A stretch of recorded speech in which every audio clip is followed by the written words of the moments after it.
Hello, Albert Einstein here. Today, I've popped into Dev's Cafe. He's one of many business owners who are already using a smart meter to feel more in control of their budgeting. A smart meter helps you track your energy use and costs over time, so you know how much you're spending on your energy bills. Meaning less time guessing and more time to focus on the other important Do you want milk with that? bits of your business. Search Get a Smart Meter today. Eligibility may vary. Consumer action required. Clyde One Super Scoreboard Podcast with Lucas Land Rover. If you're selling, they're buying. Get an accurate valuation on your Land Rover. Contact Lucas today. It's game day, and this is the home of Scottish football. It's Clyde One Super Scoreboard.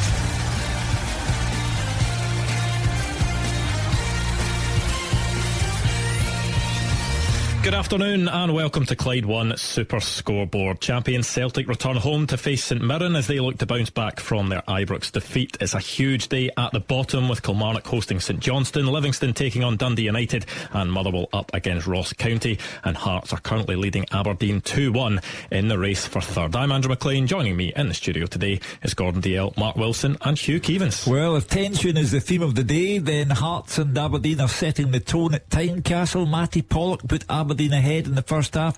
Josh Ginnelly with a wonderful equaliser before the interval, and then the captain, the inspiration, Lawrence Shanklin, put Hearts 2-1 up. There's a £5 million side stake here.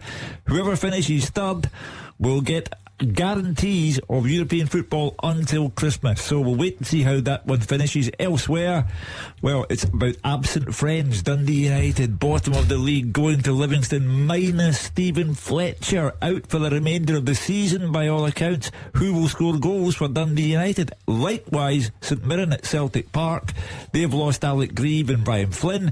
Curtis Main is the only one left.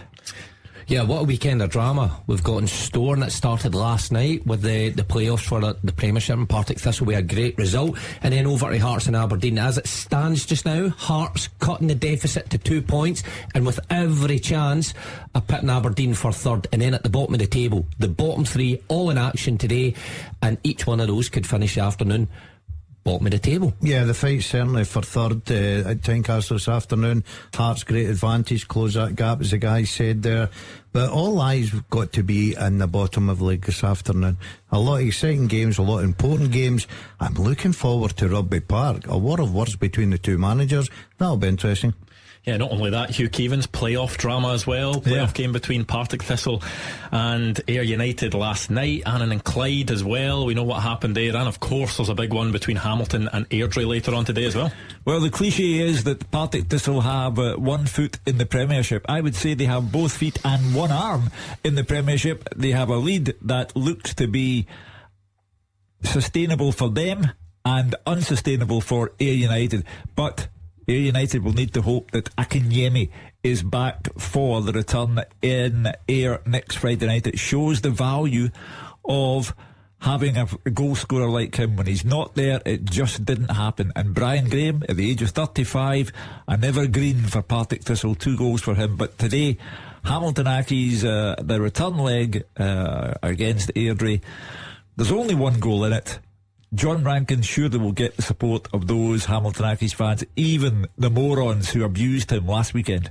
Yeah, huge day across the top flight. As we say, it has already kicked off. Hearts 2-1 up against Aberdeen, and then 4 huge matches. Celtic against St Mirren, Motherwell, Ross County, Kilmarnock, St Johnstone, and then Livingston, Dundee United. And then on top of that, tomorrow, 12 o'clock kick-off, Hibs taking on Rangers. Lots to get our teeth into and lots to discuss. And we hope you can join us as well at the open line at 5 o'clock. We want to hear from you, whatever's happened with your team today, or maybe your interest is tomorrow.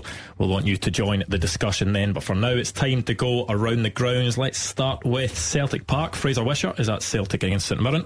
I am. Celtic Park looking quite quiet at the moment. Got Andrew, as it always does at this time of the day, but beginning to fill up slowly. And the early team news for those on their way to Celtic Park is that Ange Postecoglou's picked pretty much what we'd all think was the full strength team, but one surprise is that Timoko Iwata signs a defensive midfield player. It looks like he'll play centre back instead of Kobayashi, who had such a tough time at Ibrox last week. And I think Ange Postecoglou will know Celtic fans looking for a positive reaction from his team after last week's defeat at Ibrox. That's one of the very few disappointments, though, that the fans have experienced this season, and the players will be aware also of the expectations of the Celtic fans. It's also Celtic's first home game since they won the league at Tynecastle a couple of weeks ago in front of only a small number of supporters. So I think the Celtic fans come here wanting to be entertained, wanting to be in celebratory mode, and they've pretty much been entertained this season with the attacking football week in, week out, because the side has played with plenty of attacking force, goals, and today's an ideal opportunity to get back on track. 3 games a week before the cup final against Inverness Cally Thistle on June the 3rd, and Ange Postecoglou want to finish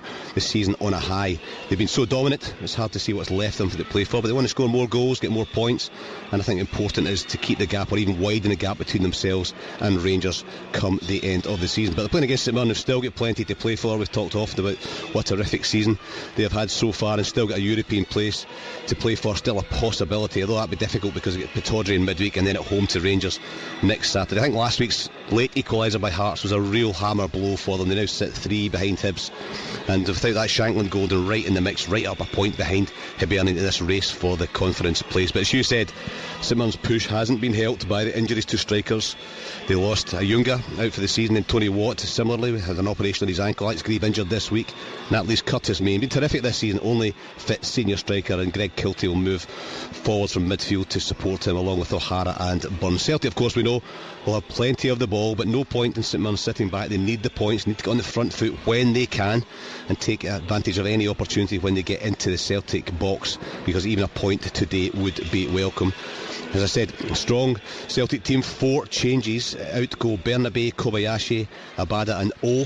They'll go drop onto the bench. In come Iwata, Taylor, Kyogo and Maeda. Usual formation, Joe Hart in goals. A back 4, Anthony Ralston, Carl Starfelt, Tomoki, Iwata and Greg Taylor. Midfield, Matt O'Reilly, Callum McGregor and Rio Hitati. And Diogo Jota, Kyogo Furuhashi and Daisen Maeda as the 3 forwards. Scott Bain, Sead, Haksabanovic, Liel Abada, David Turnbull, Yuki Kobayashi, Hyungju Oh, Alexandra Bernabe, James Forrest and Ben Summers are on the bench. For St Mirren, 2 changes. Tanser drops to the bench. Grieve, as we said earlier, is injured. In come Small and Bacchus. Usual formation for them, 3-5-2. Trevor Carson in goals. Back 3, Marcus Fraser, Joe Shaughnessy and Richard Taylor. Ryan Stray, Keanu Bacchus, Alex Gogic, Mark O'Hara and Thierry Small in midfield, with Greg Kiltie and Curtis Main as the 2 up front. Peter Erminski, Declan Gallagher, Charles Dunn, Luke Kenny, Scott Tanser, Colin Boyd Munce, Fraser Taylor, Kieran Offord and Lewis Jimison are the subs. And the referee today at Celtic Park is David Monroe, and on the VAR is Stephen Kirkland.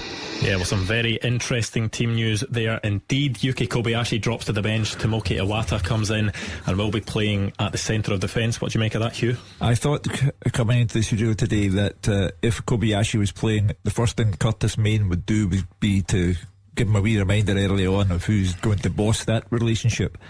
He didn't play well against Rangers. He was out-muscled, he was out-fought, he looked terrorised by what was going on at Ibrox. Now what does Ange Postecoglou do? Because he's left them out.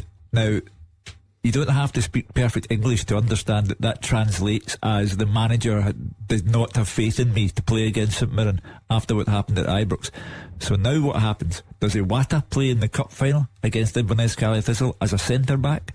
We'll see how he gets on against Curtis Main today, he and Carl Starfelt. But if you're Yuki Kobayashi, that's a big blow to your morale. Yeah, what do you make of that, Mark? Because some people would see it as Yuki Kobayashi being dropped after maybe his last couple of performances, but other people may see it as Ange Postecoglou just trying out something new in Tomoki Iwata. Well, of course he is trying out something new to see if Iwata's a possibility, but he's only doing that because Kobayashi has shown up to be in poor form the last couple of games. So he struggled badly at Ibrox, no doubt about that. I think he had a hand in both goals, if I'm being perfectly honest. And at Tynecastle I didn't think he was actually in very good form either. So the manager obviously thinks that it's a position that needs to be addressed. If you're Kobayashi, it's not a great vote of confidence from your manager. I'm surprised at the lineup from Ange Postecoglou, if I'm honest. I thought he would have went with the team, or as close to the team as possible as last week, because he gave these guys a chance to try something new and to give them game time to see if they were up for the challenge, actually challenging the starting 11 at Celtic Park. And he's changed it so quickly. It makes me think, well, what was the point in trying that last week, especially at Ibrox, especially in front of 50,000 Rangers fans, where it's hard for the established 11 to play, never mind guys coming in off the bench. So I thought he would have gave them game time. He obviously thought, no, I've seen enough and I'm reverting back to the tried and trusted. It's now a snap judgment. It's not a considered opinion, it's a snap judgment, particularly with regard to Kobayashi. But Ange Postecoglou is taking Celtic to play St Mirren today at home, the first game at home since becoming the league champions 2 in a row. And I think he's picked a team to put on a show for the Celtic supporters who were disappointed by the Celtic performance.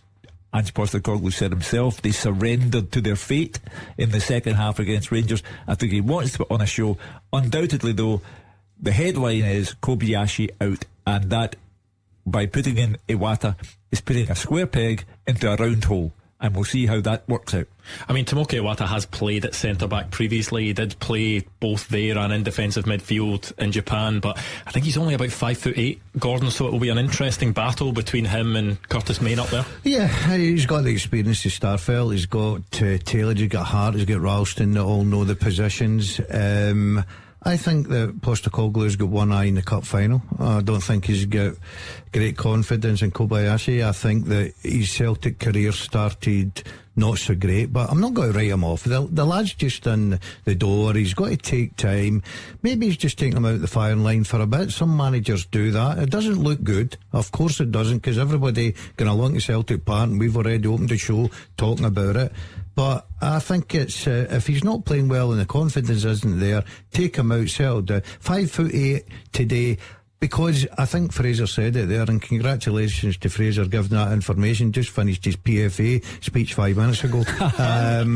I think you having that, Fraser? Listen, at least you turned up. At least you turned up. David told me to say it, Fraser. Dale was sitting in the house with a pot of noodle. He turned down your invite and now he's insulting you. Exactly. But I've got to say, I think the information coming there from look, Fraser's right. I think Celtic will dominate the ball. He's a midfield player. I think that he could be a real threat today, coming out from the back, making the passes and, linking up with Callum McGregor. But interesting to see how they rotate that today. I think that Postecoglou's got his mind on trying something different and looking towards the cup final. Well, that's the team news from Celtic Park. Let's turn our attentions to the bottom half of the table. Roger Hanna is at Rugby Park for Kilmarnock against Ross County. Yes, Andrew, and we are really in the teeth of the relegation fight now. St Johnstone arrive here 9th place, 36 points. Kilmarnock 1 place and 2 points beneath them. St Johnstone away here today, away at Ross County midweek, and then finish next weekend at home to Livy. Kilmarnock home today, then away to Dundee United midweek, and then back here on the Sunday against Ross County. One will go down, one will go into a playoff, most likely against Partick Thistle after last night.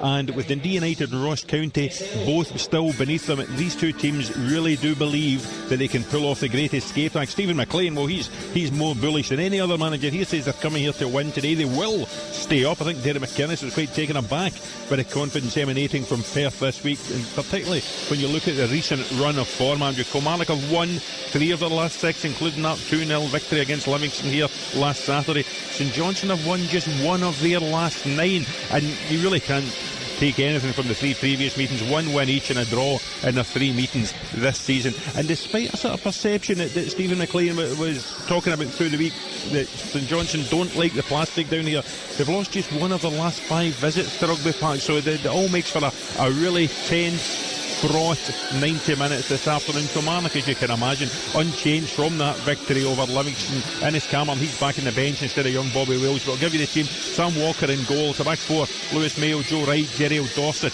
and Luke Chambers. Across the middle, Danny Armstrong, David Watson, Liam Donnelly and Rory McKenzie. In the front 2 of Christian Doidge and Kyle Vassell. On the bench, Hemming, Sanders and Power, Jones, Lyons and Polworth, Alston, Robinson, and as we said, the recalled Innes Cameron.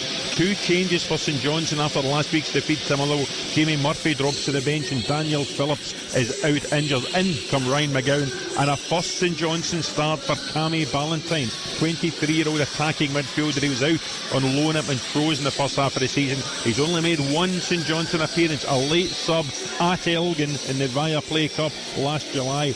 Big call list from Stephen Maclean. They will go with Remy Matthews in goals, the same back four: James Brown, Liam Gordon, Andy Considine and Adam Montgomery. Ryan McGowan will play just in front. Then it's a four of Dre Ride, Cammy Ballantyne, Cammy McPherson and Graham Carey, who turns 34 today, and the lone striker is Stevie May. On the bench, Sinclair, Mitchell and Gallagher, Witherspoon, Murphy and Rudden, Kane, McLennan and Bear. The referee is John Beaton and the VAR is Andrew Dallas. Yeah, every one of these games having a big effect on the other. At Fir Park, David Friel is watching on as Motherwell take on Ross County today. Yeah, Andrew, and more relegation tension in there for Ross County here. They really need a win, but it's all smiles for Motherwell, I suppose. They're hosting a family fun day at Fir Park. The pressure's off, the place is mobbed outside. Great to see. It's bouncy castles, candy floss, face painters. I declined in case anybody's wondering, and loads of other stuff going on outside the stadium. So really mobbed. Good place, Motherwell, right now. Loads of families outside just now, but inside there's only one star attraction. That's obviously Motherwell striker Kevin Van Veen. What more can be said about him? He's now in 26 for the season. He's been nominated for the Scottish Football Writers Player of the Year award this morning, and he's aiming to score in his 9th successive league match today. He's already got the record in the Premiership era after doing 8 in a row last week at St Johnstone, but needs a few more to get past the likes of Mark Viduka and Marco Negri. They both managed to score in 10 successive league games probably 20-25 years ago, but he wouldn't back against Kevin Van Veen to get his 9th successive game today. He's got 5 against Ross County already this season and 6 in his last 4 games against them, so he likes playing against Ross County, he likes scoring against them. Motherwell in great form, as I said, are now closing in on that 7th spot in the league. Stuart Kettlewell has made just one change. There's no Callum Slattery at all in the squad. Harry Payton comes in against his old club. So Motherwell, the usual sort of 3-4-1-2 formation. Liam Kelly in goals, Paul McGinn, Callum Butcher, Dan Casey at the back, Stephen O'Donnell, Harry Payton, Sean Goss and James Furlong across the middle, with Blair Spittle in behind Mikael Mandron and that man Kevin Van Veen. Subs for Motherwell are Oxborough, Lamy, Mugabe, Aitchison, McKinstry, Cornelius, Blaney, Obika and Tierney. As for County, as I said, really under pressure, try to get wins, try to get away from there. At the bottom, they start the day second bottom, 2 points above Dundee United after winning there last week and 1 point below Kilmarnock. So Malcolm Mackay's side, as I said, they were outstanding last week, huge 3-1 at Tannadice. Jordan White bagging the hat-trick that day. The former Motherwell striker again leads the line today. As County make 2 changes from that game. I think they're just stiffening up a little bit, maybe looking at the threat of Van Veen. Josh Sims and David Kincola both drop out, Keith Watson and Nolan Kenny come in. So it looks like a sort of 5-3-2 formation for Ross County. Ross Laidlaw in goals, back 5 Conor Randall, Jack Baldwin, Keith Watson, Alec Iacoviti and George Harmon. Midfield 3 of Jan Danda, Victor Laturi and Nolan Kenny, with Alex Samuel playing just off Jordan White. Subs for County are Monroe, Purrington, Aurora, Murray, Sims, Tilson and Smith. The referee at Fir Park is Ewan Anderson and the VAR is Willie Collum. And the final 3 o'clock kick-off in the Premiership at the Tony Macaroni Arena. It's Livingston against Dundee United with Dave Galloway watching on. Well, there's little more than pride and places for next season left to play for as far as Livingston are concerned, Andrew. But their slump, which has seen them suffer 3 defeats in a row and 5 losses out of 6, is obviously of concern to them, and they are keen to at least finish a disappointing campaign on a high. Skipper Nicky Devlin seemingly all set for Aberdeen. A pic emerged yesterday of him on social media appearing to be signing a pre-contract with the Dons, is in the Livy starting 11. As for Dundee United, they're well and truly back to square one after seemingly digging themselves out of a hole with 3 successive victories. Back-to-back defeats have seen them tumble back into it, and propping up the rest of the Premiership with 3 games remaining are running out of time to save their skins.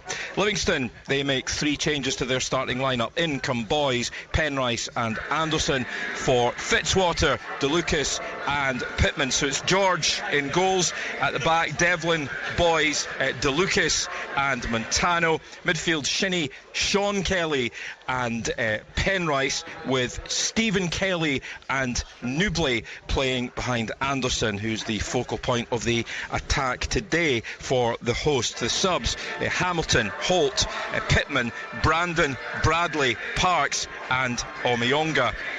Dundee United, well, 2 changes for them. Mulgrew and Middleton are in for Edwards, and Fletcher, that's a big miss. He appears to have suffered an injury of some sort. Birighitti in goals. Aina, Mulgrew and McMahon the back 3. In midfield in the centre, Harks, Sibbald and McGrath, with Niskanen and Behic the wing backs. Up front it looks like McLeod and Middleton. The subs for United: Newman, Pollitt, Doom, Levitt, Freeman, Edwards, Fotheringham, Cujo and Thompson. Your match referee here at the Tony Macaroni is Don Robertson, and on VAR is Grant Irvin. Well, that's a taster of what is to come around the grounds in the 3 o'clock Premiership kick-off. There is 8 minutes added at Tynecastle, with Hearts leading Aberdeen 2-1. We'll give you the full-time picture from there, and we'll look back on that game between Partick Thistle and Ayr United after these. And now just a quick note from our podcast sponsor Lookers, the new name for Taggarts across Glasgow and the West. We are proud to announce that Lookers is now the new name for Taggarts. Taggarts has been part of the Lookers Motor Group for nearly 20 years, and over time, being part of one of the largest multi-franchise dealer groups in the UK and Ireland, has helped Taggarts to provide a great customer experience, value and choice to their customers across Scotland, and that's something that will never change. And now, they've decided though to change the name above the door to move forward as one. You'll find the same great service and friendly faces you've come to know at their Jaguar, Land Rover and Volvo showrooms, working hard to give the best experience every time. You can now browse and shop online for your next car at lookers.co.uk and choose from thousands of used cars in stock with home delivery available. You can also discover the latest new car offers, book a test drive and book your next service online. Although the name has changed above the door, everything else is staying exactly the same, and you can still expect the same great service and friendly faces when you visit in store. Lookers, the new name for Taggarts across Glasgow and the West. Hello, Albert Einstein here. Today, I've popped into Dev's Cafe. He's one of many business owners who are already using a smart meter to feel more in control of their budgeting. A smart meter helps you track your energy use and costs over time, so you know how much you're spending on your energy bills. Meaning less time guessing and more time to focus on the other important Do you want milk with that? bits of your business. Search Get a Smart Meter today. Eligibility may vary. Consumer action required. One thing we can all agree on, no one wants another energy crisis. But just talking about it won't make it go away. Here's what we're actually doing at British Gas. We're increasing the UK's gas storage so that we can help make energy prices more predictable for everyone. And so the 7.5 million homes and businesses who rely on us for their energy today can rely on us tomorrow too. That's enough talking. Let's get on with the doing. British Gas.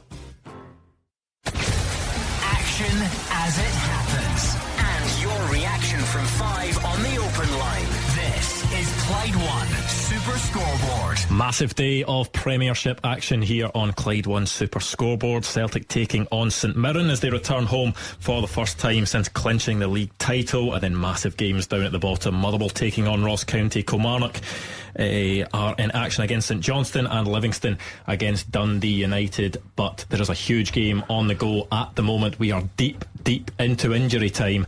It's the race for third place, which would really hot up if it stays the same scoreline. Hearts leading Aberdeen 2-1. It's almost full-time, Hugh Keevins, but this would be a massive result for Hearts. Yeah, of course it will, and they've more than deserved it. They have been the best side by far. They've also, at 2-1, missed 2 glorious chances from Alan Forrest and Cammy Devlin to make it 4, but they will hold on. They deserve to hold on, and now it's a case of what happens in the 2 games that remain for either side, because Hearts are at Ibrox on Wednesday night, and then they have the Edinburgh Derby at Tynecastle next weekend. Now, if that wasn't exciting enough, Aberdeen have St Mirren at Pittodrie midweek, and then they finish up at Celtic Park on the day that Celtic get the league championship trophy. So 4 amazing games left for Hearts and Aberdeen, but we're now having an Aberdeen player treated for a head injury, quite a serious looking one as well, and that will further delay the end to this match. But if it does end in a victory for Hearts, it is no more than they deserve. Yeah, it's been a really intriguing race for third, because at one point Aberdeen looked way out of it. We then know the story with Barry Robson coming in, really turning things around, and then all of a sudden with this result, with 2 games to go, it really opens it up again. Mark. It's been incredible when you look at the two clubs throughout the whole season. You know, start with such optimism. Then Jim loses his job at Aberdeen, replaced by Barry Robson, who gets him in an upturn of form. And then Robbie Neilson at Hearts, you know, going along pretty nicely until the World Cup came along, and then all of a sudden things go wrong and they get rid of him. And Hearts on the right path once again, and they're in line here just to cut the gap to 2 points, and they're right back in the mix. But Hugh's right, the games coming up for both teams are absolutely massive, because finishing in that third place means so much to the club for the budget next season. Yeah, well, the game isn't over yet, because there was that clash of heads between Matty Pollock and Nathaniel Atkinson. So the two players, both members of the medical staff, just making sure the two players are okay. We are now into the 10th minute of injury time in that game, so there was stoppages before that as well. I think it was a minimum of 8 that was added before that. But you look at this game, Hearts would be deserved winners, you would say, if it finishes this scoreline, because they have been the more attacking side. They've looked the most dangerous in this game. Yeah, and so far scored the goal of the weekend, Janelli. Absolute wonder goal. If you've not seen it, please watch the highlights of the game. Terrific. And yes, you're right, Hearts, I think, home advantage.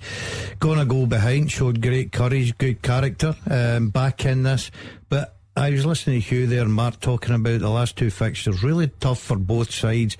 I think even though Aberdeen losing today, if they do, I still fancy them for third place. Well, what a feather in the cap of the Hibs boss Lee Johnson if he were to beat Hearts on the final day of the season and defy them and deny them the £5 million European windfall.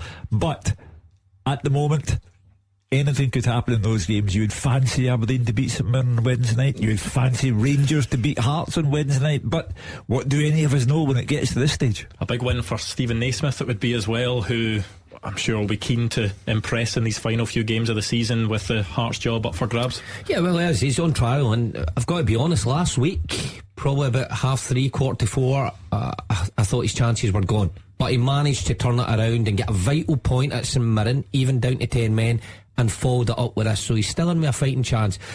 I think he's got every chance. If Hearts nick third place, then I think the Hearts board would look at that as a positive a positive change in terms of Robbie Neilson and Stephen Naismith being given his first job. But I know he said third place isn't everything when he took the job, but I believe if he doesn't get it, then Hearts will look elsewhere. It shows you the value of strikers. You know, as I said last night, Akinyemi not able to play for A United, that they had no thrust up front. Meanwhile, Partick Thistle did and won 3-0. Today, Aberdeen without Duke. They haven't been sharp in front of goal at all. Neither have Hearts. They've scored twice, but they've missed 2 sitters into the bargain. But when you miss prolific goal scorers like Akinyemi and Duke, it tells. Well, that is full time at Tynecastle, and Hearts are 2-1 winners over Aberdeen. Roger Hannah, just how big a result is that? It's a huge result, particularly for Stephen Naismith, because I tend to agree with what Mark says. If Hearts don't finish third, I think they will look elsewhere for a manager. It keeps it going. Hugh looked at the midweek games there. You would fancy Aberdeen to beat St Mirren up the road, but remember, they lost at home to St Mirren in Barry Robson's first game in charge, so they'll take nothing for granted. I thought when Matty Pollock put them ahead today, that might be the battle for third over, but all credit to Hearts for rallying. Great goal by Josh Ginnelly, an important winner by Lawrence Shanklin, who's edging ever closer to 30 goals this season, which would be a fantastic haul for the Hearts captain, and a big win for Hearts just to keep everything going up for that third place fight. Yeah, David Frail, you look at the way that Hearts have performed at Tynecastle under Stephen Naismith so far. They were excellent in that huge win against Ross County. They looked really good in that first half against Celtic, really took the game to them until Alex Cochrane was sent off, and then showing that resilience today to get a big result. Yeah, it's huge, Andrew, and you know, I think, especially at home, I think Stephen Naismith is getting a tune out of his players. I just wonder if it's too little too late for Hearts. You know, it's Aberdeen having that 5-point cushion getting into this game today. I would fancy them to take care of St Mirren in midweek, and then that means Hearts would have to really go and get a result at Ibrox. So I think he's done well enough, because Hearts were in a real bad place when he took over. But I just wonder, in terms of getting that first spot, it's just a little bit late for Hearts. I do think Aberdeen, even though Duke's injured, obviously, and Angus MacDonald this evening off today as well, obviously got some issues there, but I do think Barry Robson's side might just have enough to get over the line in this one. Yeah, Fraser Wishart, you look at the fixtures that are coming up for both these sides. Hearts are away at Ibrox in midweek, and then they host Hibs next weekend, so there is 2 massive games for them as they look to hunt down that third place. And then you look at Aberdeen's fixtures that they've got coming up in the next couple. Midweek they're at home to St Mirren, and then away to Celtic, when Celtic will be presented the trophy next weekend. How do you see this race for third going? Yeah, I think the key game for Aberdeen's going to be midweek, and what happens there might depend on how St Mirren get on today. You know, if St Mirren have still got a chance of getting that 5th place, then they'll be up for that. But if it's taken away today over the weekend, then perhaps it'll be a different dynamic. But I think that the split gives fairness at the end of the season, because they all play each other. It's not as if Aberdeen are sitting playing the bottom 2 and Hearts are playing the top 2. It's fairness. You all have to play each other at this stage of the season, so it's pretty fair. But I think it just shows also Rangers and Celtic the importance to the Scottish game that they do well in Europe. You know, and I know the monies go to these clubs as well, but because their coefficient's been taken so high by these 2 in recent years, as we know, Hearts last year guaranteed 8 games, and the same this year. And that was the comments that were made by Andrew McKinlay, the chief executive of Hearts, when he sacked Robbie Neilson. I mean, Robbie had them in 3rd almost all season. They lost and he dropped to 4th, and he lost his job, because 3rd is absolute for this football club, because they know that they want that money, because that gives them a huge advantage over their rivals Hibs and Aberdeen. So it just shows how important the European places are for Scottish clubs. Yeah, Gordon, how important do you think in-form strikers were for that game today? Because Lauren Shankland has been in excellent form, plays, gets a goal. Josh Ginnelly as well. Bojan Miovski didn't show much, and then Duke out injured, which is a huge one for Aberdeen. Yeah, I thought Duke this afternoon was a massive loss. Not just the fact that he can score goals, but he gets you up the park with his pace, his ability. He's a threat. Defences tend to go a bit deeper. I think Hearts could afford to push up a bit higher this afternoon. I was touching on Hearts' first goal to go and watch a bit. If you're a young lad try to learn how to be a striker, Shankland's movement and his finish for the winning goal is absolutely terrific. He's been a very, very good player for Hearts this year. I think the responsibility of the captain has helped him as well, Andrew, but he's a terrific finisher, and he proved that today. That's a valuable 3 points, but I still think, looking at the fixtures, Aberdeen must still be favourites. Yeah, well, a massive result in the Premiership in that early kick-off. Hearts 2-1 winners over Aberdeen. There was a big game last night as well in the Premiership promotion playoffs. Partick Thistle 3, Ayr United 0. The playoffs have thrown up some fantastic games so far, and Partick Thistle are in excellent form. Well, when I was in here on Wednesday night, and we played the clip from Brian Graham, the Partick Thistle striker, saying that he wanted to stick 2 fingers up to everyone who had conspired to relegate Partick Thistle in the season that was called early because of the pandemic. And I said at the time, anger is a motivation, a thirst for revenge is a motivation, and Brian Graham proved that was the case last night. 2 fine goals from someone who I think will be in the Premiership next season with Partick Thistle. Akinyemi has been fantastic for Ayr United, but he'll need to be Superman next Friday night to salvage this particular situation. Do you think Partick Thistle are big favourites against whoever finishes 11th in the Premier League? I think they've got a momentum going, and I don't think that, for example, a Ross County or a Kilmarnock, or indeed a Dundee United, and there's history there between Partick Thistle and Dundee United where playoff finals are concerned. St Johnstone could well get dragged into it as well. St Johnstone, if they lose today, now Stephen Maclean, I think, showed his inexperience of being an interim manager dealing with the media by coming out with we will definitely be a Premiership side next season. I think the Kilmarnock manager Derek McInnes didn't like that. He thought it was disrespectful, and they will move heaven and earth today to try and get a home win. And home wins for Kilmarnock account for 85% of their points this season. Playoffs throw up some crazy situations. We saw down south the Sheffield Wednesday Peterborough tie, which was absolutely incredible. With Partick Thistle 3-0 up, Mark, do you see any way back for Ayr United? Well, it's hard to see a way back, but I'm sure Chris Doolan will only have to point to that to his players and say, do not get complacent. Look what happened last week in English football, and it shocked everybody. And if Deepo Akinyemi's back, then there's every chance, because Ayr United have built a successful season on home performances and on him scoring goals when they've been in topping games. So it could quite easily happen. Partick Thistle at the back, I mean, they've got their deficiencies.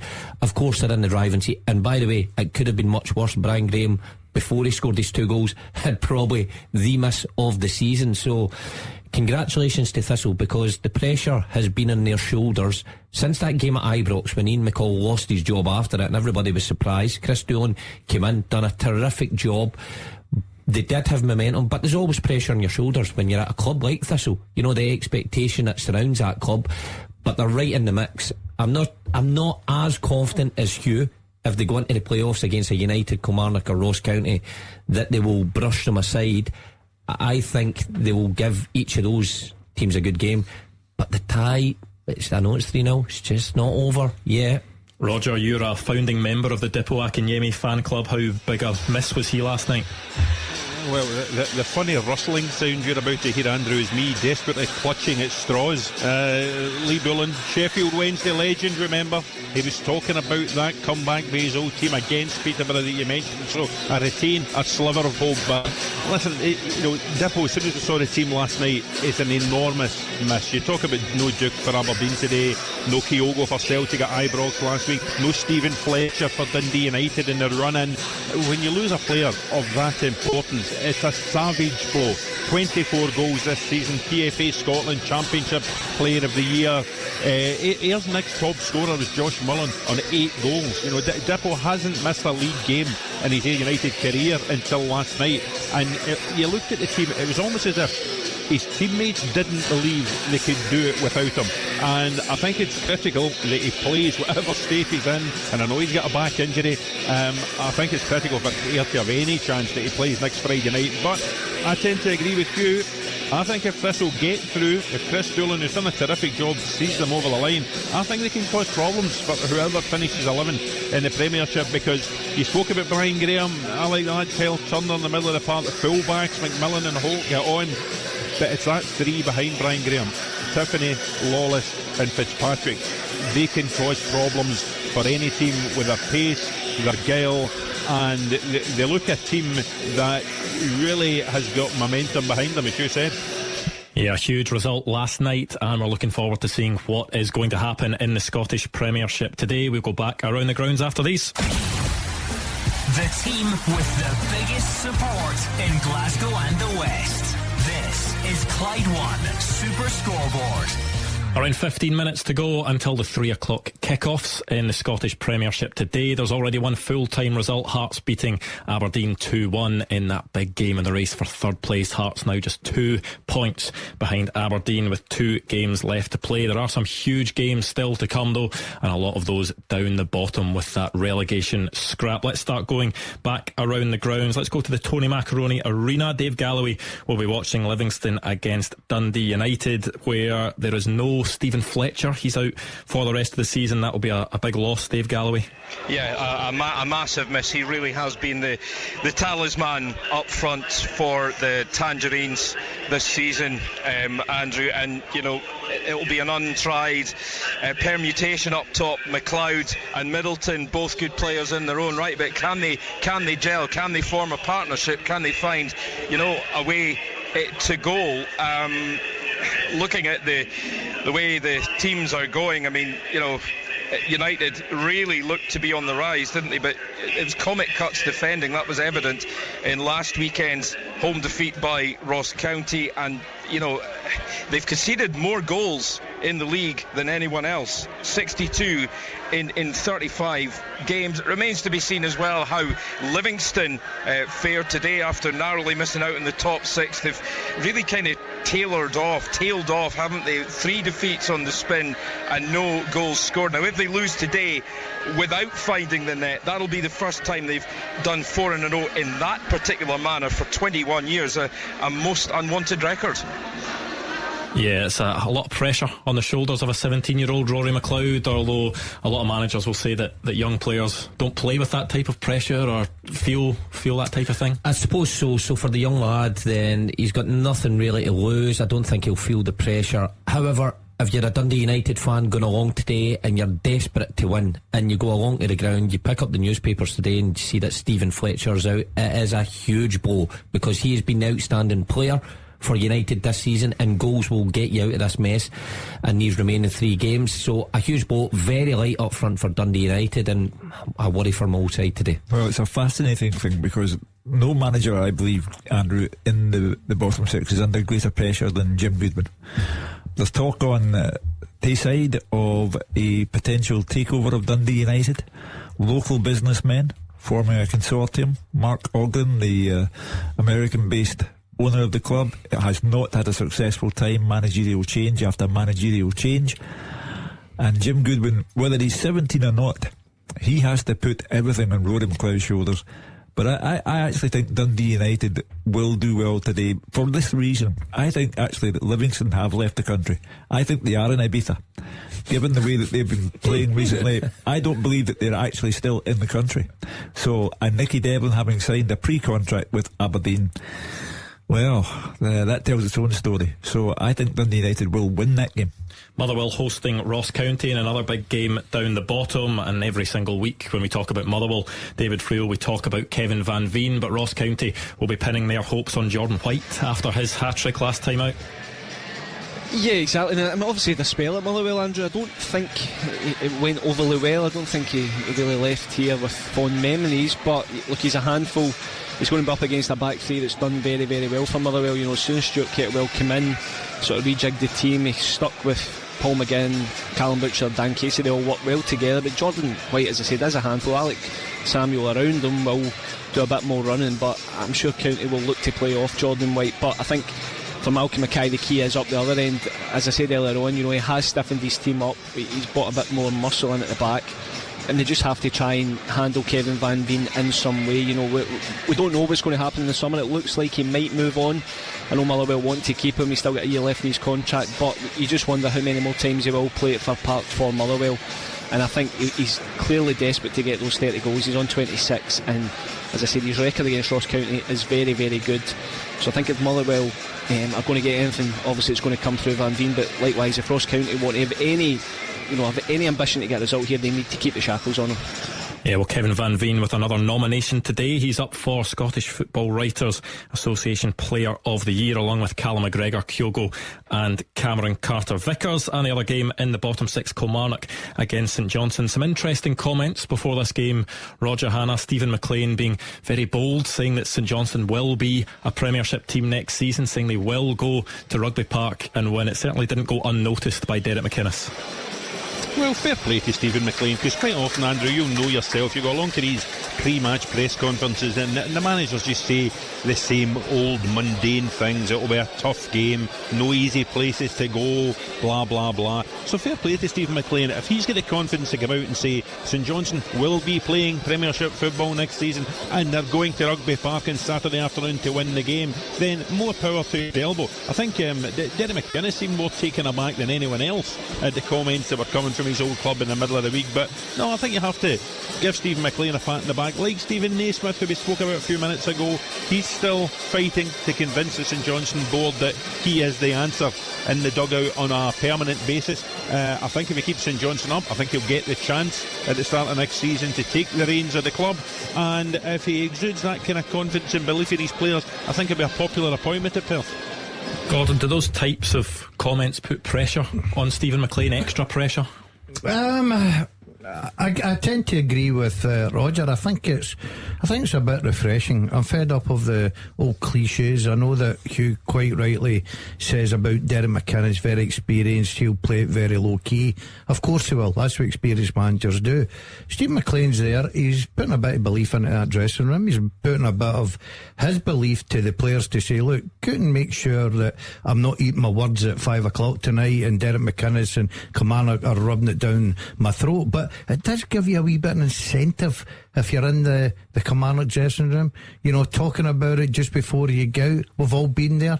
It gives you that wee bit of edge. I just think it'll be a terrific game, but I quite like it. I think it's a bit different, and it's okay if you win. If you get beat, then it's obviously got to be thrown right back in your face.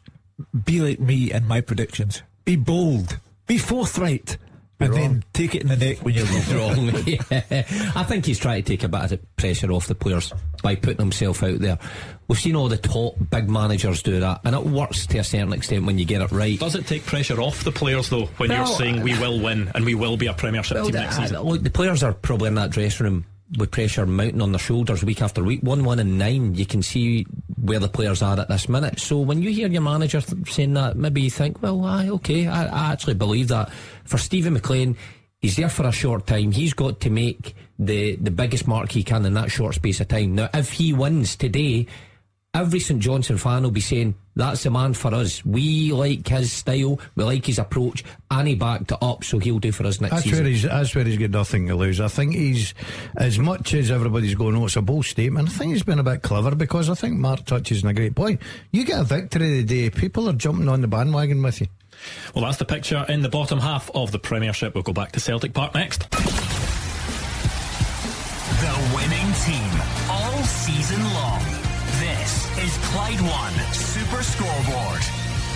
Closing in the big 3 o'clock kickoffs in the Scottish Premiership. One full-time result already to bring you. Hearts 2-1 winners over Aberdeen. There was, of course, a big playoff game last night. Partick Thistle winning 3-0 against Ayr United. Hamilton and Airdrie taking on each other at 5:15 as well. Loads going on. And, of course, tomorrow at midday, Hibs against Rangers. Lots of talking points, and we want you to join us for the rest of the afternoon. Let's head back to Celtic Park before kick-off to get a recap of teams and a build-up to kick-off with Fraser Wishart. Yeah, it's all building up nicely here, Andrew. You know, this is the first home game since they've won the league, and it's first in a month. I think the semi-final against Rangers, then at Tynecastle and Ibrox. So a lot of these supporters, first time they'll have seen their team in a month, and Ange Postecoglou has picked what many might see is his strongest side, other than perhaps Cameron Carter-Vickers, of course, who will miss the rest of the season. Everything points to a day of celebration for the Celtic supporters. We're just waiting for the teams to come out, and I'm sure there'll be a huge roar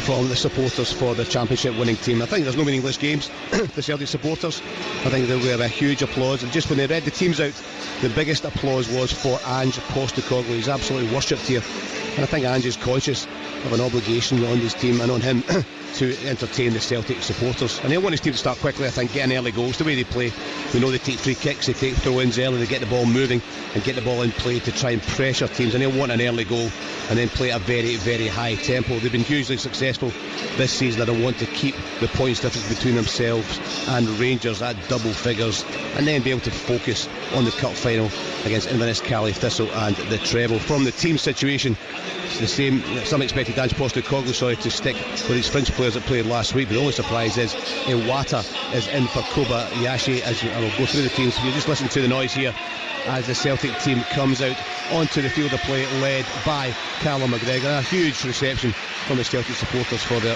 favourites. The team is under the usual lines, 4-3-3. Joe Hart's in goals. We've got Ralston, Starfelt, Iwata and Taylor at the back, O'Reilly, McGregor and Hatate in midfield, with Jota, Furuhashi and Maeda as the forwards. Bain, Haksabanovic, Abada, Turnbull, Kobayashi, O, Bernabe, Forrest and Summers make up the substitutes of a very strong Celtic team. For St Mirren, 3-5-2 for them. Carson's in goals, Fraser, Shaughnessy and Taylor at the back. Strain, Bacchus, Gogic, O'Hara and Small in midfield, with Kiltie and Main as the strikers. Uminski, Gallagher, Dunn, Kenny, Tanzer, Boyne, Muntz, Taylor, Offord and Jimis. This will be a difficult day, I think, for St Mirren. They need the 3 points there. Needing a point would be good because they want to keep up the pressure on Hibernian, who play at home to Rangers tomorrow in the race for 5th place. That'd be a fantastic achievement for St Mirren if they were to get that 5th place, however unlikely. And St Mirren actually, a decent fist of it against Celtic this season, if you can say that, when they've had 2 5-1 defeats and a 4-0, but they won 2-0 in Paisley, and even in the 5-1 defeat here in the Cup in February, it was 1-0 with 75 minutes gone. Richard Taylor handball in the box, so harshly sent off, I thought, but then Celtic added 4 in the last 15 minutes. And even when they played in the league fairly recently at St Mirren, it was 1-0 to St Mirren just before half time. Charles Dunn with that short pass back, and then the daft challenge, again a red card, and Celtic took charge of the game. I think the key for St Mirren will be staying in the game, and dead balls will be interesting from that point of view. We talked about Iwata playing centre back, he's only 5'10", I think, according to Wikipedia. They're quite a small team, but St Mirren have got a big set of players. They've got 3 big centre backs, Fraser, Shaughnessy and Taylor, and they'll come up for corners and free kicks. Gogic has got a bit of height in him as well, as is Curtis Main. Good delivery from the likes of Strain and Small into the 6-yard box. But I think the problem for St Mirren is getting up there. It's getting up to that final third to try whenever they can to get on the front foot, because Celtic, as we know, will dominate possession in that midfield area. O'Reilly and Hatate and McGregor, they'll just take the ball and knock it around. They'll then use the pace of the 3 forward to try and pressure St Mirren, especially early on. So it's really important for St Mirren that they keep themselves in the game for as long as they possibly can. So Celtic supporters here, being expectation, really expecting their team to roar forward and to entertain them today. The Celtic players to my left are in the huddle, and a huge roar as they break from the huddle, and it will be Celtic to kick off. Matt O'Reilly in that centre circle just with the ball. He'll knock it back to Callum McGregor, Jota, Maeda, Hatate, all in that wide area on that left hand side as well, looking to get early pressure on Celtic. So a big game here for Celtic. They want to play well, but maybe in a bigger game for St Mirren. They need the points here at Celtic Park. We've just kicked off. Clyde One Super Scoreboard Goal Flashes with Clyde Built Home Improvements. Buy now, pay nothing till 2024.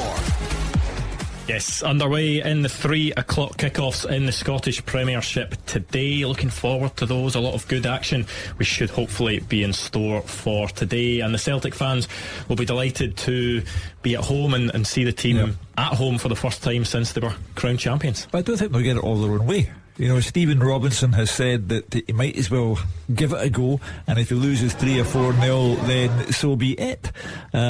So I think Curtis Main will try and unnerve the central defensive partnership of Starfelt and Iwata.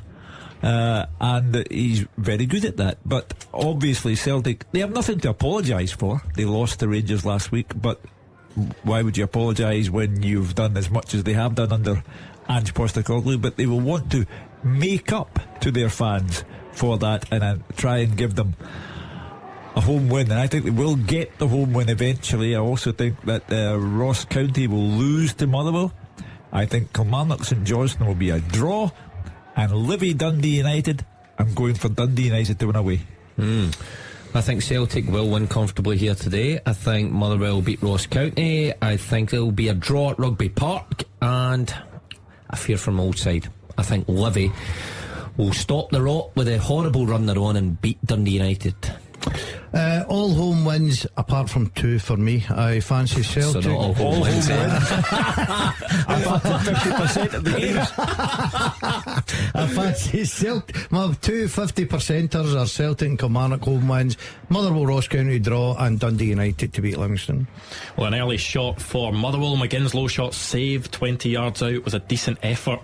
Dundee United with a corner early on in their game as well, but that was gathered by the goalkeeper. So wee bit of action early on in those games, and still quiet at Celtic Park in the opening seconds. It's a day of high nerves, Andrew, especially for those at the bottom of the table, of course, and those in the playoffs. But for Dundee United players, Kilmarnock players, and those at Ross County, then again, I'll say it, I've been there before. Relegation battle, getting into it, 3 games to go this season. You know what's on your shoulders. You know what comes with being relegated. It's a horrible thing to be involved in. Right, before we get any goals, let's do this. The first half teaser With the scottishsun.co.uk/football for the best football news and opinion online.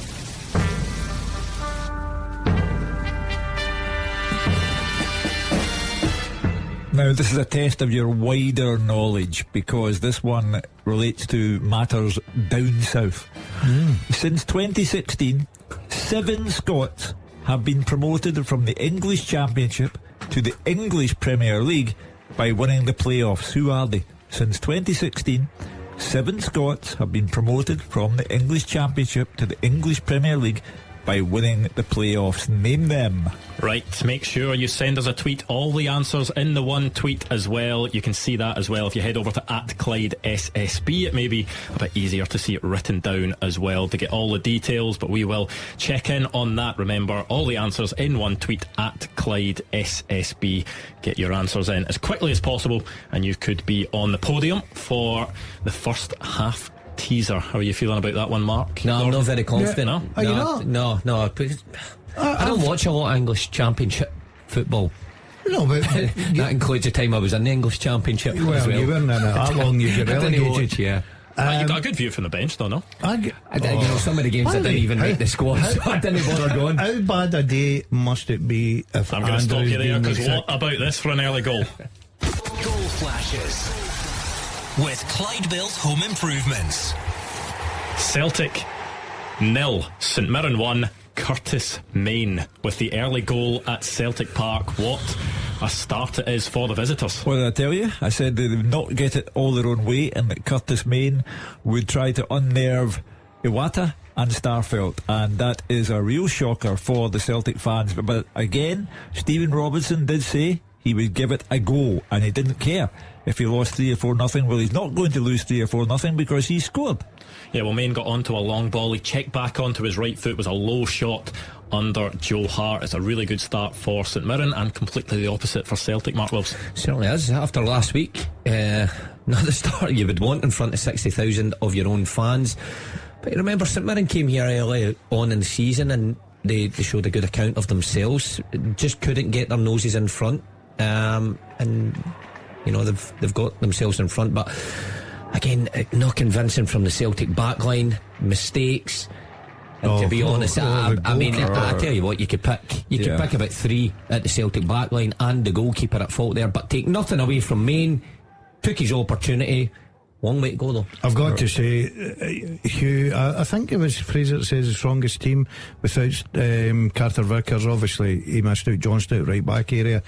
Ralston, opportunity for him because of the injury. Johnson, dreadful, can't describe it another way. Dreadful. He has 2 goals at it, not just one.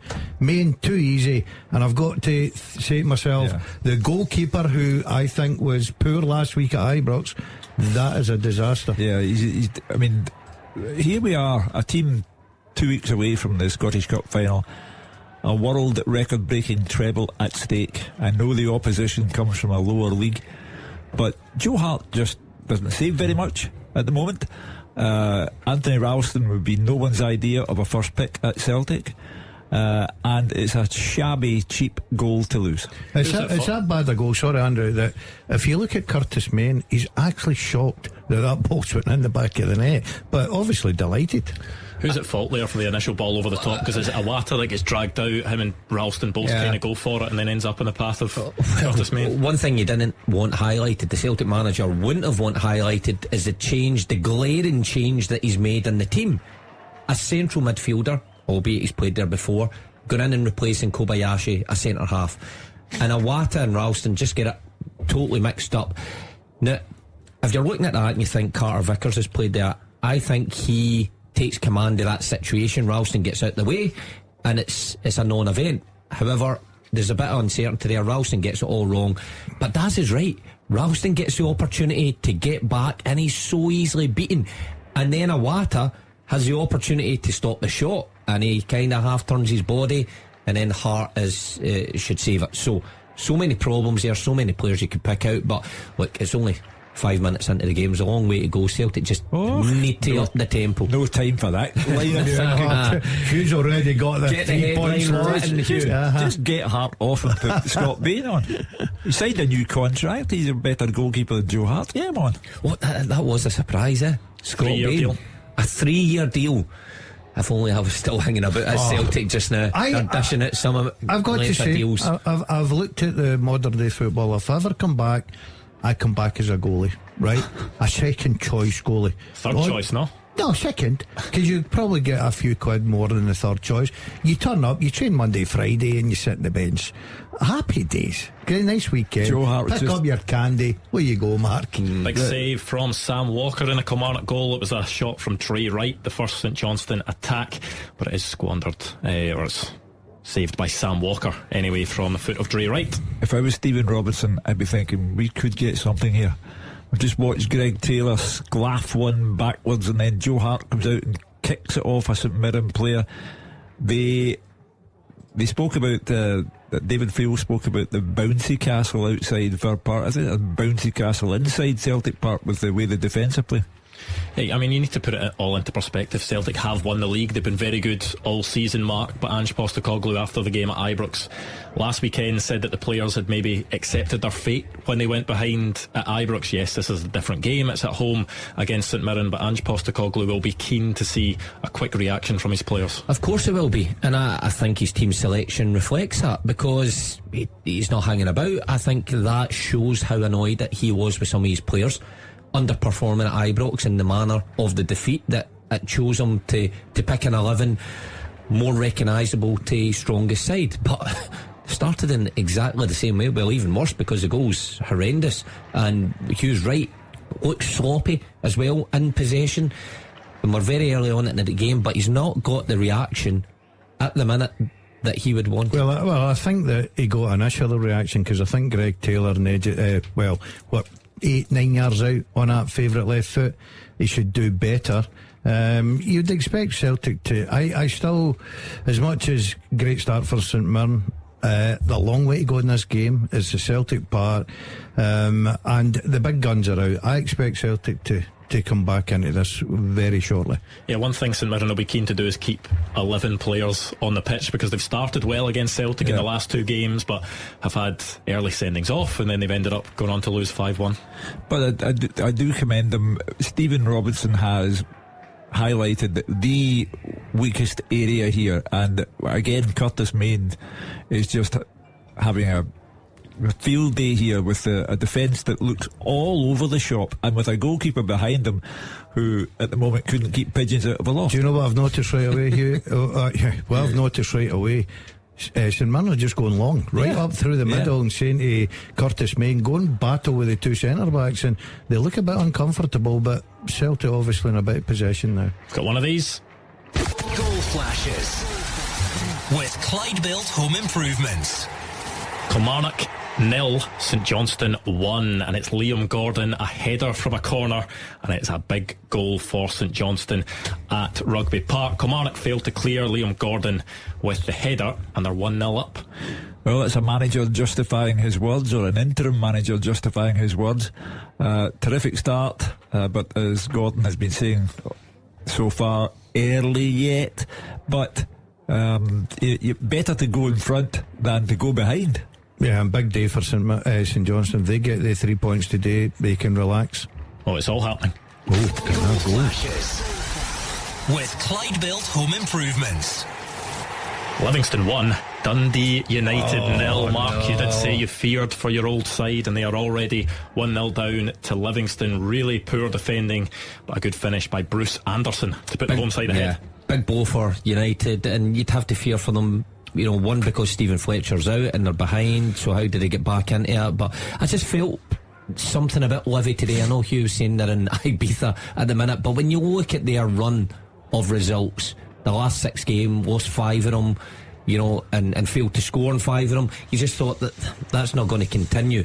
David Martindale is not the type of manager that just lets that slide and people just ride off into the summer holidays. So I thought it was going to be a difficult afternoon from old side. The Tangerines are in trouble, Mark. If they don't come away today with something, I think the Tangerines are, and that's an understatement, but they could automatically get down. Yeah, well, it wasn't a long range strike from Ocean Beach. It was you rounded the goalkeeper and stuck that one away. Not great. You'll need to describe that, Andrew, to Hugh. It's a beach club in Ibiza. Oh, is it? You'd fit right in with the orange cup, just standing by the pool and your speedos. Is this a George Bowie hair blowing the music wind place? No, it's more. It's a bit of everything. There's a bit of entertainment on view as well. Tony Bennett's entertainment. And Struthers your limit. Just stick to that. I'm going up there tomorrow. Thank you very much. We should actually try and make that happen, Andrew. Oceans Beach. Speedos. Glass of red wine. Shut the place. Hang about with Wayne Lineker. Shut the place down.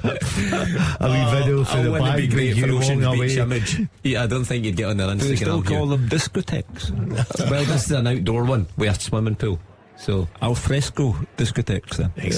Exactly. Yeah, I think Aina and Birighitti not covering themselves in glory for that one. We've heard that a few times about Mark Birighitti this season. Loic Aina, it's not really been too convincing for Dundee United either at times. No, well, Birighitti, I mean, United have had no end of problems with their goalkeeper. Remember back to Dingwall, where he dropped out the team, and it was that the day that Liam Fox lost his job, was it? It was around that time anyway. But United, all sorts of problems at the back, and I mean, it was Dave Galloway, it was saying, lost the most amount of goals this season, and you look at some of the players in that team, they shouldn't have lost that amount of goals. Another goal.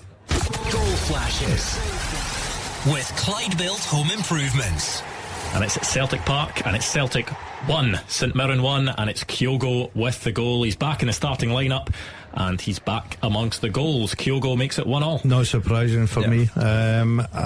Look, it was a terrific start. Celtic, I don't think those Celtic players would have, I know it's still early, but if they would have went in 1-0 down to St Mirren at Celtic Park after last week to the manager, I think they would have had a few strong words. There was always got to be a reaction. That's why they're the champions. That's why they've been so successful this season. That's why they'll probably go and win a treble.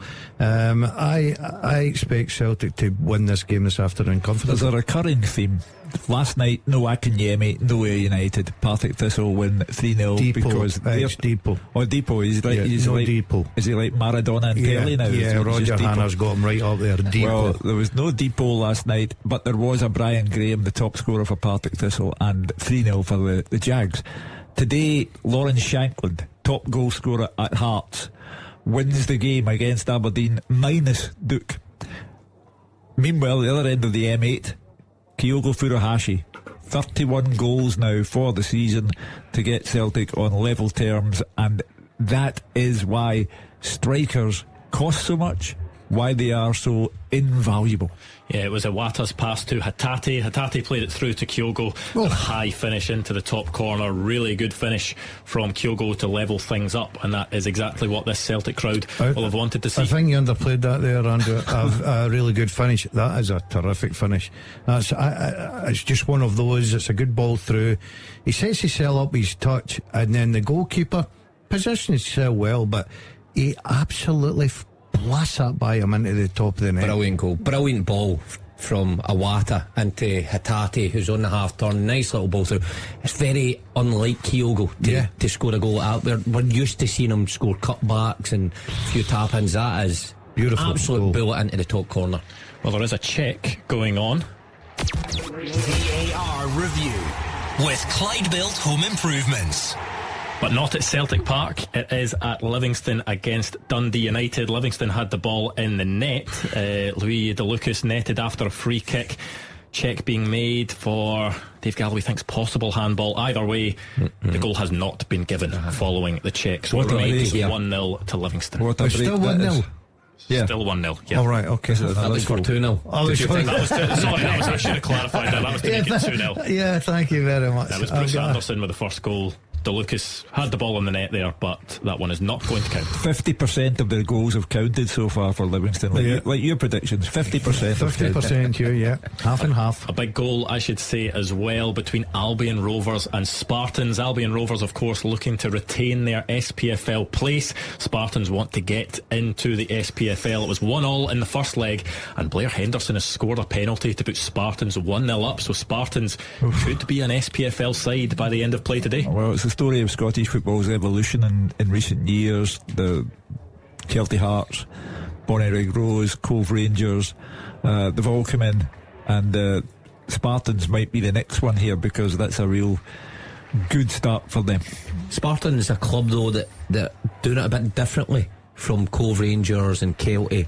You know, community based club, a lot of good charity work. You know, it's not like somebody's come in and pumped, you know, a load of money in to get them where they are. They've had to do it the hard way, and You know, Hugh's right. Evolution of Scottish football is there to be seen at Albion Rovers. How many years, Hugh, has Albion Rovers been in the leagues? Yeah, well, you're as talking. Long as I can remember. Yeah, I mean, you're along the lines of 120 years. You know, I mean, everyone loves the wee Rovers, as they are called, but I'm afraid that football now doesn't do sentimentality. It Don't does. write them off, Hugh. Is it Sandy Clark's the manager there? Yeah.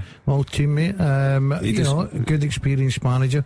So don't write them off. Roger Hanna tells us 104 years unbroken in the league system for Albion Rovers. Well, Sandy Clark last week, Gordon, described the game against Spartans as rubbish. I would like to know Sandy's word to describe the progress of this game. Yeah, as I say, Spartans 2-1 up on aggregate against Albion Rovers in that vital playoff game. 1-0 up on the day, 2-1 up on aggregate. So we'll see how that one plays out. That one was a 3 o'clock kickoff as well. So we'll keep you across that one as well, across all the Premiership action. Celtic 1-1 with St Mirren so far. The only goalless game in the top flight is Motherwell against Ross County. The biggest chance there so far, Kevin Van Veen, he had a low shot saved.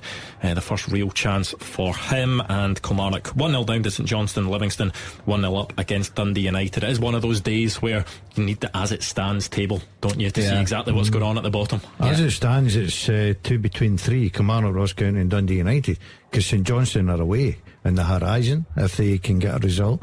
Still a lot of football, bit of pressure. Mark quite rightly says this afternoon, this is the pressure time, you've got to stand up and be counted. So still a bit of football to be played. Hugh, do you want to give us that teaser again? Yeah, of course. Since 2016, 7 Scots have been promoted from the English Championship to the English Premier League by winning the playoffs. Name them. So let's have a look at Twitter to see what wrong answers we've got so far. James A. Forrest is an icon, says Ryan Fraser. No, he's not there. He says Liam Cooper. No. Chris Martin. Nope, he's in Coldplay. Grant Hanley. No. A bit of work to do on that one. Let's have a look elsewhere. I see a good few correct answers in there. Lots of people tweeting in. There is a shout from Andy Caithness. He says, I think, is that Craig Gordon he's gone for? I understand the thinking with Sunderland, but no, Craig Gordon not there. And I think he's also gone for McGregor. I'm assuming he thinks maybe Alan McGregor with Hull. Well, they feature, but not Alan McGregor. There's a clue for you. A clue. We will get back to that. Oh, is that some wrong answers? Has somebody stood in your toes on it? Have you got the McGregor one? Sorry? You got the McGregor one? The McGregor one? Aye. Who is it? What do you mean? What do you mean? Did you not give us a clue there by saying Alan McGregor, but it's not him, it's another one? Yeah. So it's the surname's McGregor then, I take it? No. That's not what I meant at all. All right, okay. Try listening to the show. He said Hull. It's not very Can good. I ask, what is up with you today? Because you're sat there in the corner. Yeah. I can barely see you because you're hiding behind the screen. Is everything all right, Gordon? Everything okay? But obviously It's a tough week. I gotta go. I wish I could continue that in the moment, but we have one of these. Goal flashes with Clyde Built Home Improvements.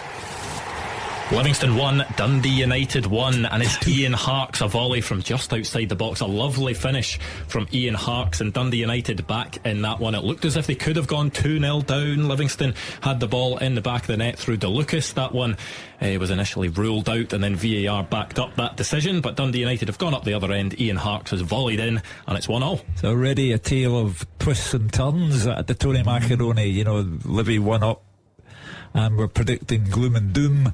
Livy might have gone 2 up. VAR gets Dundee United out of that one, and now they've equalised. So it sounds like the kind of afternoon that is going to sway backwards and forwards. I agree with you here. I think we'll get a lot of twists and turns this afternoon, and already we've got off to a good start with some good goals. We're just waiting for David Friel at Fir Park. He's on the bouncy castle. Yeah, nicknamed the post. He always delivers. Well, he's certainly not delivering today, let me tell you. Celtic have had a couple of chances. There was a good save by Trevor Carson low to his left. It was Matt O'Reilly with the shot there, and then a couple of minutes later Rio Hatate firing over. Trevor Carson not having to deal with that one. The player Hatate is, you actually expect him to do better there. I know it's just over and he's about 20 yards out, but it just opened up in front of him. It was a good opportunity for Celtic, but for Moleside United, Dundee United, delighted they're back in it. Just goes to show you VAR. You know, we complain about it, but it was brought in, and the argument I had was that it could save people's careers. And when it gets down to relegation time and clubs going down, it may just be a VAR decision, a right VAR decision, that's the difference between your club staying in the division and saving tens of jobs around your club or not. I don't even want to know what this show is going to be like if there's a contentious VAR decision that ends up sending a club down. Oh well, you know, I go back to Brian Graham, who felt that Thistle had been, to use his word, shafted by the authorities because a league was called early. That had a dramatic impact on Partick Thistle, had a dramatic impact on Rangers' relationship with the SPFL. Come the end of the season, big decisions do carry consequences. A surging run from Paul McGinn at Fir Park. The shot in the end was saved about a week in the end after a decent run from Paul McGinn. Livingston with another chance. It was Stephen Kelly with a long range free kick. We know he can hit them, but that one didn't hit the target, just over from the Livingston midfielder. Well, quiet in that game for Ross County. We're mentioning Dundee United plenty, we're mentioning Kelly St Johnstone, but Ross County just quietly going about their business. I wonder if they come out there with a point and be happy, because when you look at Motherwell's form, you know, you wouldn't fancy going away to Fir Park at this moment in time with Kevin Van Veen looking for 9 in a row. So if they manage to keep them quiet and get in 0-0 at half time, I think Malky Mackay will be a happy man. You know, David Friel says that Ross County haven't offered anything in attack, but are kind of just sitting back a bit, not being too open at the moment, maybe just trying to stay in the game and then see what they can do later on. Don't blame them for that. The counter attack, you're up against the informed side. Obviously Van Veen has been in terrific form, as the boys quite rightly said there. You look at 3 games, if you says to Ross County you'd get 7 points out of 9, you'd be delighted. So far they're sitting on that, and I think they'd be happy, like Mark says, if they get out for part today with anything. I think Malcolm Mackay would be a happy manager. Big one for them was last week, going to Tannadice, because on the face of that, it looked like United didn't get a win there. They're looking good. 3 back-to-back or 4 back-to-back ones that would have made it for United, I think. Oh no, sorry, to beat off St Johnstone, but I would have put Ross County right into trouble. And when you need your goal scorers, like we've been chatting about all day, White popping up with a hat-trick, huge.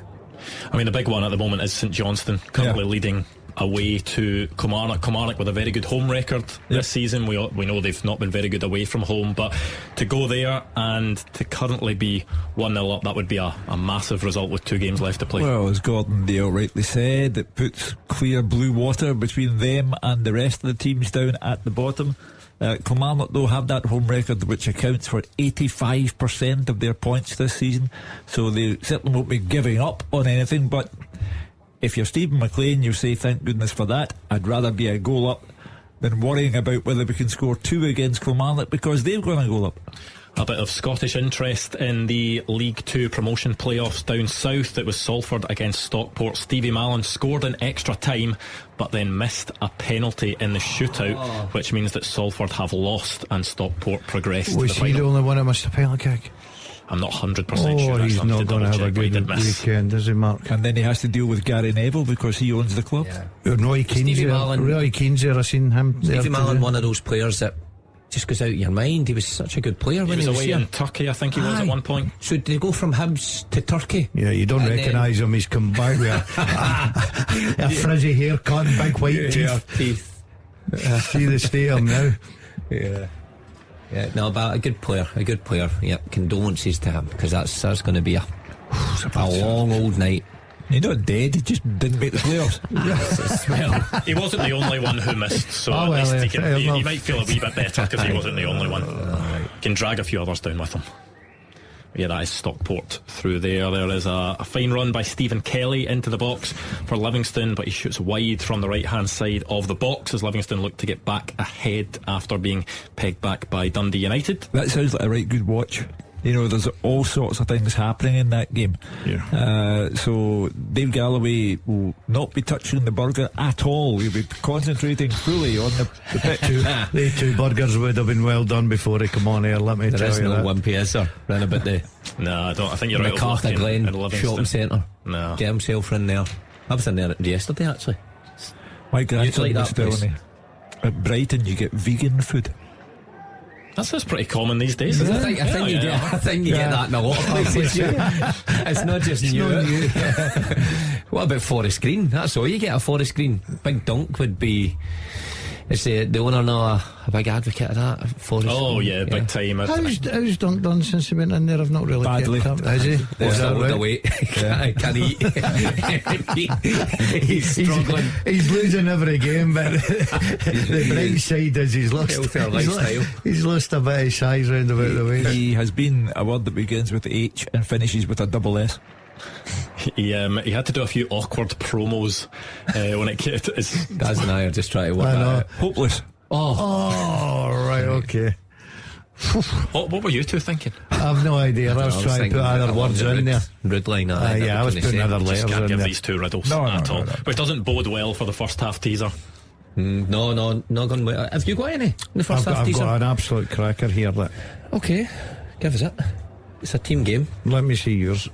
Give us it again, Hugh. Yeah, since 2016, 7 Scots have been promoted from the English Championship to the English Premier League by winning the playoffs. Who are they? Yeah, you can see that at Clyde SSB. Remember to get all your answers in the one tweet. Sandy Logan has a few in there. He's gone for Ryan Christie. Nope, not there. Ollie McBurney. Nope. John Fleck. No. And Kenny Maclean. Oh, well, he's at Norwich. You bounce up and down, look, but no, he's not on this list. Yeah, they tend to go up automatically, don't they? And he's also gone for Liam Cooper. No. Sorry, I've just eviscerated your tweet there, Sandy Logan. There's still a bit of work to be done for you. Kenny Mackay says Angus Gunn. No. It's another of the Norwich contingent as well. How are you two getting on, making some sort of progress? Yeah, Okay. Daz has got a good one there. Yeah, you happy with that, Hugh? Yeah. Yeah, have you nodded ahead? I'm happy with that. Yeah, they're firing. They're firing on all we're cylinders now. firing. Don't Lear you worry about Spittle that. with a good pass to Kevin Van Veen, but Laidlaw was out quickly to gather as he tried to round him. Kevin Van Veen looking to score for, was that a 9th consecutive Premiership match, which is incredible. Make him the record holder, I think. We went on about Ian St John and Dixie Deans. Craig Dargo, remember Craig Dargo? Kilmarnock. Do you remember I seen Craig Dargo this morning? Well, he did an 8 in a row as Why did well. you see him this morning? Because he's my partner's brother-in-law. No, And we were there we go. over his house. How weird is that? You mentioned Craig. Yeah, Craig's a good goal scorer. Tell him I mentioned them. He'll be listening. He'll be listening. Good striker. Yeah. Yep. You didn't have Dargs, did you, at any club? No, it wasn't that good. No. I hope he is listening. Aye, terrific player. He's now at Thistle now, and on the staff at Thistle, so a good weekend for Thistle and Craig. Yeah, Kilmarnock, Inverness, St Mirren, loads of clubs. Yeah. Craig Dargo. Yeah, actually, Craig, how things are weird. Craig was playing the day St Mirren beat Celtic 4-0.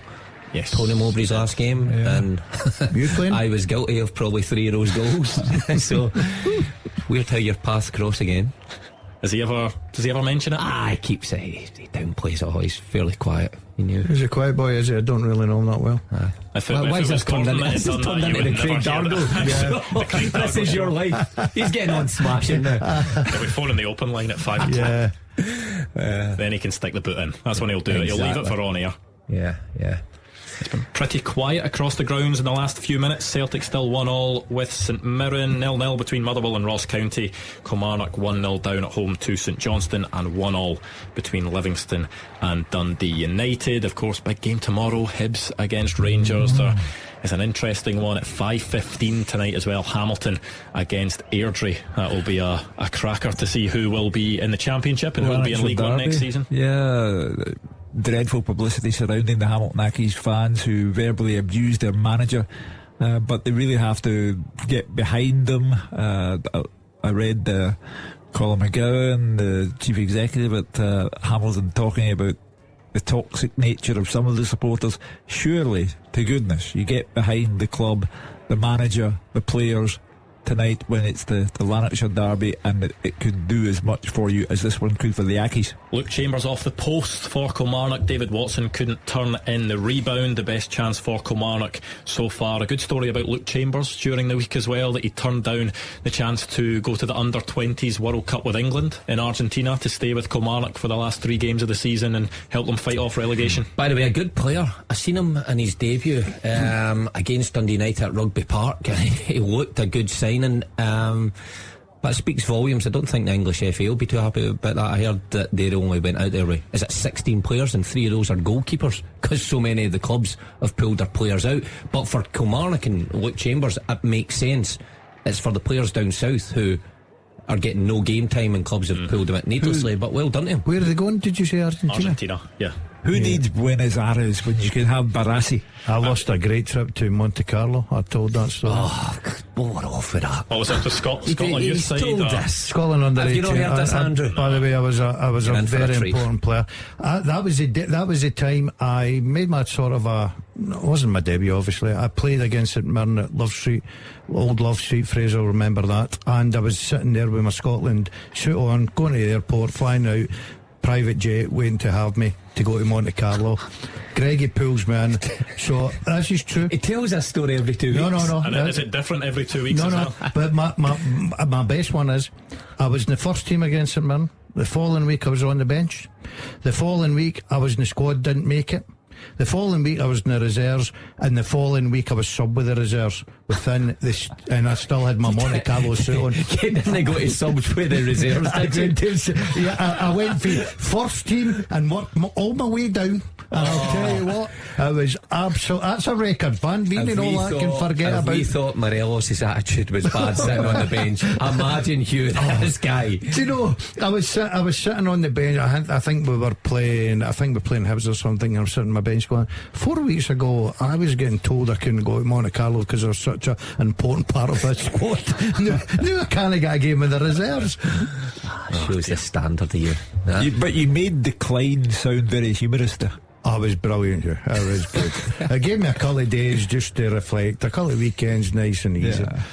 A wee bit of action around the grounds. St Mirren having a decent spell, a half chance for Richard Taylor from a corner, but his control was poor, and Joe Hart grabbing that one. Alex Samuel unlucky with a low shot for Ross County. They've not ventured forward too much, but first opportunity for them. Christian Montano for Livingston, really good effort from the edge of the box. That one flew just wide, and then another chance for Ross County as well. It was a Baldwin header wide from a corner, but I think Liam Kelly had that one if well covered. Ange Postecoglou, you really can't just dismiss what's going on at the back for Celtic today. You know, they have just looked all over the shop.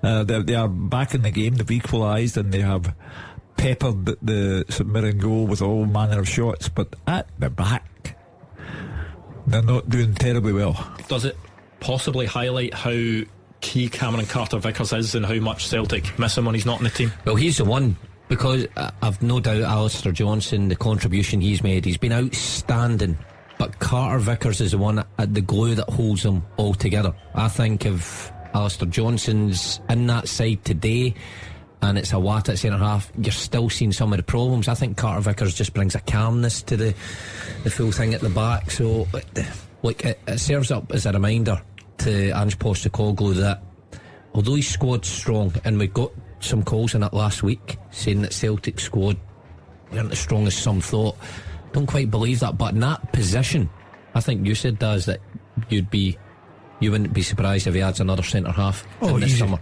Well, almost taking the lead there. Celtic would have been our own goal. It was Jota with a driven cross deflected off Richard Taylor, and it was a good save at the near post by Trevor Carson. And then also Kevin Van Veen with a shot blocked after a really good piece of skill, according to David Friel. I'll be looking forward to seeing that. He's had a few of those in the last few weeks, hasn't he, Kevin Van Veen? It's outstanding. Just the guy's ability. If I'm a Motherwell fan, I've got to be honest, I don't expect to see Kevin Van Veen next season, and that's no disrespect to the club. Motherwell have to capitalise on where Kevin Van Veen is at this time, off the back of a season where he's been outstanding, not only a goal scorer but shows sublime piece of skill like you've just described. And his contract, he's only got 1 year left. They have to cash in when they can, but they shouldn't sell him on the cheap. I'm not saying that, but I think they'll get decent money for him come summer. 31.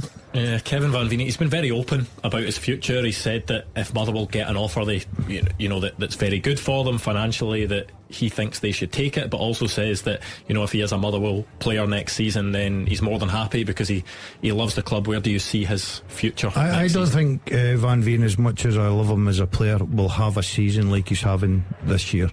And Hugh was saying there, 31, you're getting to the end of your career, you're starting to look at the sort of financial side of it. Of course you do. Now, I don't think he's a player that has made enough money that he's got to just retire and do a Gareth Bale and just go and play golf everywhere. He's floated about lower division football. I think Van Veen will be desperate for a move, to get a good contract, his last contract probably under his belt, and no better time to strike now when he's obviously hot property. Well, a sitter there from Ryan Strain as St Mirren look to take the lead. The fullback prodded wide from 6 yards. I think it was a Greg Kiltie cross that maybe wasn't dealt with by Joe Hart, and Ryan Strain with a big chance to put St Mirren ahead. So Celtic going close at one end. It was a Matt O'Reilly cross that was deflected at the near post, and then it was saved by Trevor Carson, and this time up the other end Ryan Strain just unable to give St Mirren the lead. However, Goal flashes with Clyde Built Home Improvements. They have taken the lead. It's Celtic 1, St Mirren 2, and it's Curtis Main with his second of the game, and St Mirren back in front. Well, that makes it officially a shambles. I said to you, that we're all over the place at the back. To lose 2 goals, with the greatest respect to St Mirren, Main is the only forward they've got left because of injury, and he's already scored twice. VAR review with Clyde Built Home Improvements. Are St Mirren going to be ahead because there is a VAR check for offside? Well, is that reverse lights? Hugh was climbing over the desk there trying to get the words back into his mouth. No. Listen, pressing that button. If Celtic need VAR to get them out of trouble at home against St Mirren, then that tells you how poor they are at the back. Is it getting them out of trouble? If it's offside, he's offside. Well, hold on. The decision hasn't been taken yet. Yeah, true. I'm not the one who might be scrambling over the desk to reclaim their words. Just to describe the goal, Celtic couldn't clear a long throw. Main headed low past Joe Hart from 12 yards. Joe Hart didn't move, but we will. Regardless of the outcome, Hugh is right. It's a shabby, because just moments ago you see Joe Hart with the ball at his feet, unopposed, tries to pass it to Starfelt. It's 5 yards past him. The Celtic manager will not be happy with this first half performance, regardless of if goal stands or not. Now, you can say all you like about the subconscious and of Celtic taking their foot off the pedal or whatever. That may be a consideration, but the bottom line is they are shabby at the back. They are, and the goalkeeper, it saves very little now. But it shouldn't be an excuse, Hugh. I know that you can come on and say, well, Carter Vickers isn't playing, but you've got Ralston that's played a lot of football with Celtic. You've got Starfelt that's number one choice. You've got Taylor, number one choice, and you've got a goalkeeper that's number one choice in the position. So I'm not buying the excuses that, we're missing a few players. You're basically missing, obviously, your right back that would play, but Ralston's well capable Decision of getting made. in there and play. Goal. Well done, Hugh. St Mirren 2-1 up yeah. against Celtic right, you at too. Celtic Park. You too. And it is a double for Curtis Main. Start climbing over the desk, you two. You were right. But I go back to my original point, which is if you're losing 2 goals to St Mirren at home first half, then the defensive display is very worrying. 2 weeks ahead of a cup final, even good players like Greg Taylor are playing badly. Mediocre players are playing even more of a mediocre fashion, and the goalkeeper for me gets an easy time of it because he's just not performing like a top class goalkeeper right now for Celtic. I think it's easy to overreact in a situation like this, especially when Celtic lost 3-0 to Rangers last weekend, but Ange Postecoglou won't be happy. We know what his mantra is, we don't stop and all that, so he's not going to be happy that despite the fact Celtic have won the league, that potentially they could lose a second game in a row. They've still got a cup final to come. He'll be wanting to finish the season as strongly as possible. and that is not the case at the moment. Well, he understands what the fans pay to go and watch. They pay to go and watch a team perform and win, first and foremost, but to entertain. And this is none of them. So his team reflected that. He picked a strong team to go and make amends for what happened last week. And it is the complete opposite. If anything, this is shades of been worse than last week because of the performance, the defensive performance. I mean, St Mirren, Strain should have put St Mirren 2-1 ahead before Main nods in and makes it 2-1. So it's a real lacklustre display, not just from the back line at Celtic, but the full team. I've got to say it's shambolic defending, and you can't, even the Celtic supporters would admit that. But once again, I'm looking and I'm going to point the finger at Joe Hart. Yeah, it's a powder puff header, and he made no attempt. Terrible, absolutely By terrible. the way, see last week, I may have mentioned this, but just briefly, Rangers' second goal, people say, well, it's a great header from John Souttar. See, when you watch it again, it's not right in the corner, the header. Joe Hart did not move last week. And for anyone who has not seen the goal yet today, Curtis Main, you're right, it's a soft header and he's rooted to the spot. Right, let's wrap this up before we get our half times. The first half teaser With the scottishsun.co.uk/football for the best football news and opinion online.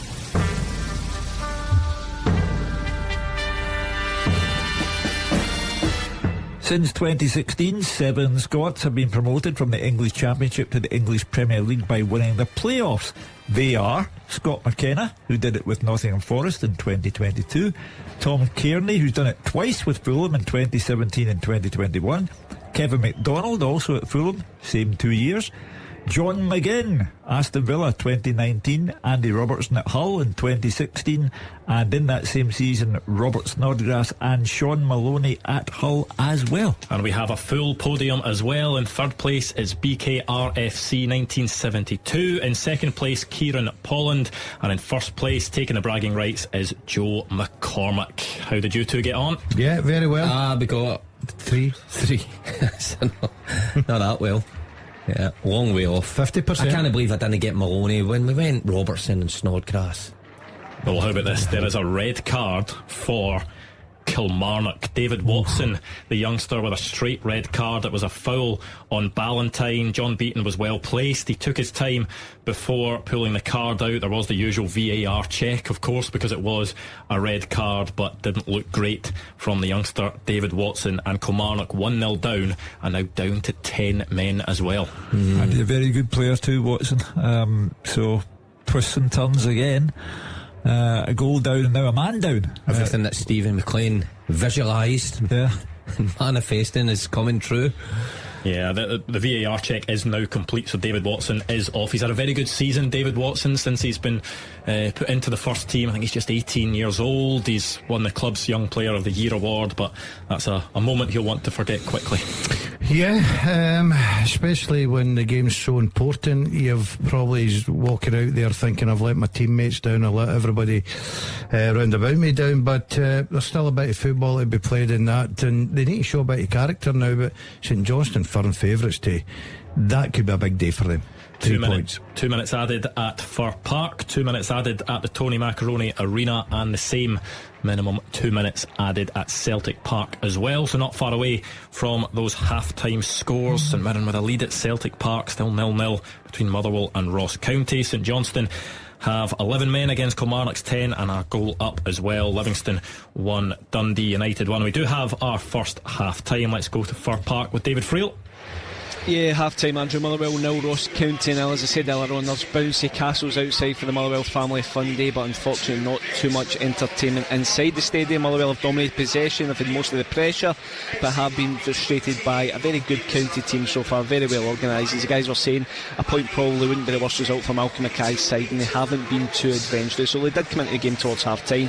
Paul McGinn, surprisingly, has been one of Motherwell's biggest threats. He had a couple of shots from distance. Kevin Bean, unsurprisingly, has also been a threat. He's aiming to score in his 9th successive game. He's been very good again, constant threat. 16 minutes he burst free in the left and was denied by a decent Ross Laidlaw save. The county keeper was then quick off his line to thwart Van Veen after a brilliant Blair Spittle pass. He's been real good for Motherwell. Van Veen had a shot blocked. Motherwell kept looking for the opener, but towards the second half-time whistle, County did pose a bigger threat. Alex Samuel, he's been constantly running, did well to find space, sent a low shot, inches past the post. Jack Baldwin then got on the end of a corner, but he headed well wide. So County will probably be the happier of the two teams so far, but everyone will be hoping for more excitement in the second half. Half-time, Motherwell 0, Ross County 0. Half-time at Celtic Park. Fraser Bishop. It is a surprise. Celtic 1, St Mirren 2. The Celtic fans will have moved for the only time this season very quiet at half-time because it's not going to plan. Celtic have had lots of possession as they always do, but they've hardly created any chances inside the penalty box, and Trevor Carson, the St Mirren goal, has had to deal with a few good shots from distance but very little from close range. But when St Mirren go to the other end, and the few occasions they've got for, they've looked very dangerous and looked like scoring a goal, and Curtis Main has scored 2 for them, with Kyogo with a fantastic finish sandwiched in between them. Celtic, as you expected, started really brightly, actually moving the ball quickly, pressure the St Mirren goal, but in 4 minutes it was St Mirren that took the lead. It was quite simple, a long ball in behind Iwata playing at the centre back. Curtis Main first onto the ball, he ran into the box from the byline, he cut back through a Ralston tackle onto his right foot, his low shot went under Joe Hart. It wasn't a great effort, and I think the keeper should have done better, but St Mirren were 1 up. The lead lasted only 10 minutes. A brilliant goal by Celtic. Iwata at the back with a really sharp pass into Hatate, who controlled it, and then with his second touch, lovely pass to Kyogo, spun into the inside right position. His control was excellent, and he fired the ball high past Carson into the net. It was a brilliant finish by the player of the year. Celtic now almost exclusively St Mirren's half, moving the ball well, plenty of movement by the players. O'Reilly tested Carson, the low left foot shot saved at his left hand post by the St Mirren goalkeeper. Hatate was just over with Carson scrambling, a fierce shot from 25 yards. Then Celtic, all of a sudden the tempo dropped, became a bit slack on the ball, fans became quieter as they couldn't get in behind the St Mirren defence, and no real chances at this stage. St Mirren began to grow in confidence. They had a decent spell, a number of crosses into the Celtic box, a couple of corners, and from that second corner, Richard Taylor, the ball fell to the big centre half inside the 6-yard box. He needed to just control it and finish, but his control was poor, and Joe Hart grabbed the ball. Then at the other end, Carson had to move smartly to stop an own goal. Jota, as he's done continually on the right hand side, really testing small, but a low driven cross that hit Richard Taylor and almost sneaked into the near post. Good save by the goalkeeper. And in 38 minutes, no surprise really, St Mirren again back on the attack. They took the lead, a long throw from the right hand side into the box. It wasn't clear. Mark O'Hara headed the ball, looked over the defence to Curtis Main, who had his firmly past Joe Hart to his right. Varcek gave a goal. The keeper didn't move to see the ball. Then Celtic, the fans really unexpectedly behind, moved forward to try and get the equaliser. O'Reilly again forced a save from Carson, 25 yards, good save by the goalkeeper to the left. But to be honest, Celtic, no real tempo. They have to get in behind the St Mirren defence, move the ball quicker in the second half, and they have to defend better, because we've said before the game, St Mirren won't get forward too often, but when they do, they have to make the most of it, and boy have they done that with those 2 Curtis Main goals. Half time at Celtic Park, Celtic 1, St Mirren 2. Roger Hanna has the half-time story at Rugby Park. It's Kilmarnock 0, St Johnstone 1 at the break. Andrew, a great start by St Johnstone. They could have been ahead after 7 minutes. Ryan McGowan back at the heart of the midfield, freeing Gray right down the right hand side. His ankle drive, really good save by the Kilmarnock goalkeeper Sam Walker, but the host just didn't heed that warning, and they were behind after 11 minutes. Graham Carey on his 34th birthday, swinging in a corner to the back post. No Kilmarnock head went up for it, and there was the St Johnstone captain Liam Gordon, the match winner against Dundee United a fortnight ago at McDermott Park. He rose highest and boomed his header home. Cameron Ballantyne making a first ever start for Saints. He was booked for a foul on David Watson soon afterwards, and it really did take Derek McInnes' side a while to beat a pass to Remy Matthews' goal. Kyle Vassell volleyed high over the bar after 31 minutes, and then 2 minutes later Luke Chambers, who's playing today after saying he would miss the World Under 20 Cup with England and Argentina, he hit a post with a low drive, with Watson just unable to turn home the rebound. Liam Donnelly was the next Killie player to threaten an equaliser 2 minutes before the break as he flashed an angle drive inches past the far post, but then disaster for Kilmarnock a minute from half time as young midfielder Watson, so impressive in the engine room this season. He went in very heavily on midfield adversary Ballantyne. Referee John Beaton took his time to assess things. He was well placed, and he pulled out a red card. The decision backed by VAR Andrew Dallas. It really looks an uphill battle for Kilmarnock with 10 men in the second half. As things stand, Killie are in the relegation spot. St Johnstone are safe, and Stephen Maclean might yet be proved correct. Kilmarnock 0, St Johnstone 1. And half-time between Livingston and Dundee United. Dave Galloway. Half-time, Andrew. Livingston 1, Dundee United 1. United very quickly out of the traps, forcing a corner after just 15 seconds. But Livy took the lead 11 minutes in after some really dreadful defending. Birigiti and Aina got their wires horribly crossed. Anderson pounced, went round the keeper and finished quite superbly from a tight angle. De Lucas thought he'd made it 2-0, but his strike after a free kick was pumped into the box, was ruled out for handball. But after 21 minutes it was 1-1 thanks to a superb volley by Harkes from just outside the box, low into the net after McLeod's ball in. Stephen Kelly almost restored Livy's lead with a free kick up and over the wall, but also just over the bar. Harkes drilled in a drive as he went for his own and the Tangerine second goal. However, a deflection took the ball wide of target. Both sides having a real go, and Montano showed fine skills indeed, beating 2 or 3 men to fashion an opening on the edge of the box, but he had his head in his hands after his pile driver of a shot fizzed narrowly past the keeper's left-hand post. A good first half for the fans to watch. The home side maybe just about have the edge, but at the interval it's all square. Livingston 1, Dundee United 1. A full roundup of your half-time scores next. The fastest goals, the experts' opinions. This is Clyde One Super Scoreboard. Half-time scores across the country. Let's start with the Scottish Premiership. In the early kick-off, a full-time score: Hearts 2, Aberdeen 1. In the 3 o'clock kick-offs at half-time, it's Celtic 1, St Mirren 2, Kilmarnock 0, St Johnstone 1, Livingston 1, Dundee United 1 and Motherwell 0, Ross County 0. The only lower league action is the Scottish League 2 playoff final second leg between Albion Rovers and Spartans. At half-time, it's Albion Rovers 0, Spartans 1, which means Spartans lead 2-1 on aggregate. In the English Premier League, in the early kick-off, Tottenham 1, Brentford 3 was the full-time score, and the half-time scores: Bournemouth 0, Manchester United 1, Fulham 1, Crystal Palace 1, Liverpool 0, Aston Villa 1 and Wolves 1, Everton 0. We'll bring you the second halves next. Clyde One Super Scoreboard Podcast with Lucas Jaguar. Approved used Jaguar I-Pace now available with up to £3,800 deposit contribution, plus a complimentary smart home charger, 2 years approved used warranty and more, worth £1,500. Hello, I'm Gillian from Bank of Scotland's Museum on the Mound, and I'm by the side of schools across the country. I teach the kids about the history and value of money. Hi, I'm Rachel, an Assistant Branch Manager, and I'm by the side of Castle Douglas, helping local people spot the signs of fraud. And I'm Billy. I'm by the side of the University of Dundee, helping students with their banking. We're proud of our colleagues who give their all to their local communities. We are the Bank of Scotland, and we are by your side. Clyde One Super Scoreboard Podcast with Lucas Land Rover. Receive £1,000 towards accessories when purchasing a new Defender 110, 130 or a new Range Rover with 8.9% APR representative. Scottish football's league leader. This is Clyde One Super Scoreboard.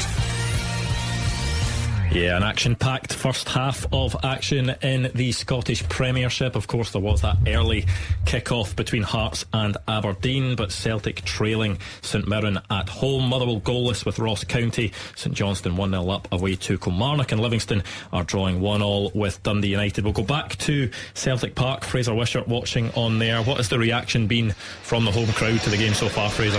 They've been pretty quiet. I mean, I think if there was a title at stake, if they were being challenged with Rangers at the top of the table, I think there would be a different reaction to the performance. I think Mark Wilson used the words lacklustre, and I think that's been pretty accurate. There was a wee spell after they scored when they really dominated play, and you thought they were going to go ahead. They hemmed St Mirren into their own 18-yard box at their own half, but after that St Mirren have come right back into it, and they looked like they were going to score every time they go up the park. And there's been a couple of big chances for Taylor where they missed control, and one Ryan Strain poking it wide when Hart punched out it across, and it's a real sitter by Ryan Strain. So so the Celtic supporters quieter than they would be. I think they would be much more vocal, but they're not happy, the ones around me either. I think just the tempo has dropped. Not seen much of McGregor, not seen much of Maeda. The two fullbacks haven't really got on the ball.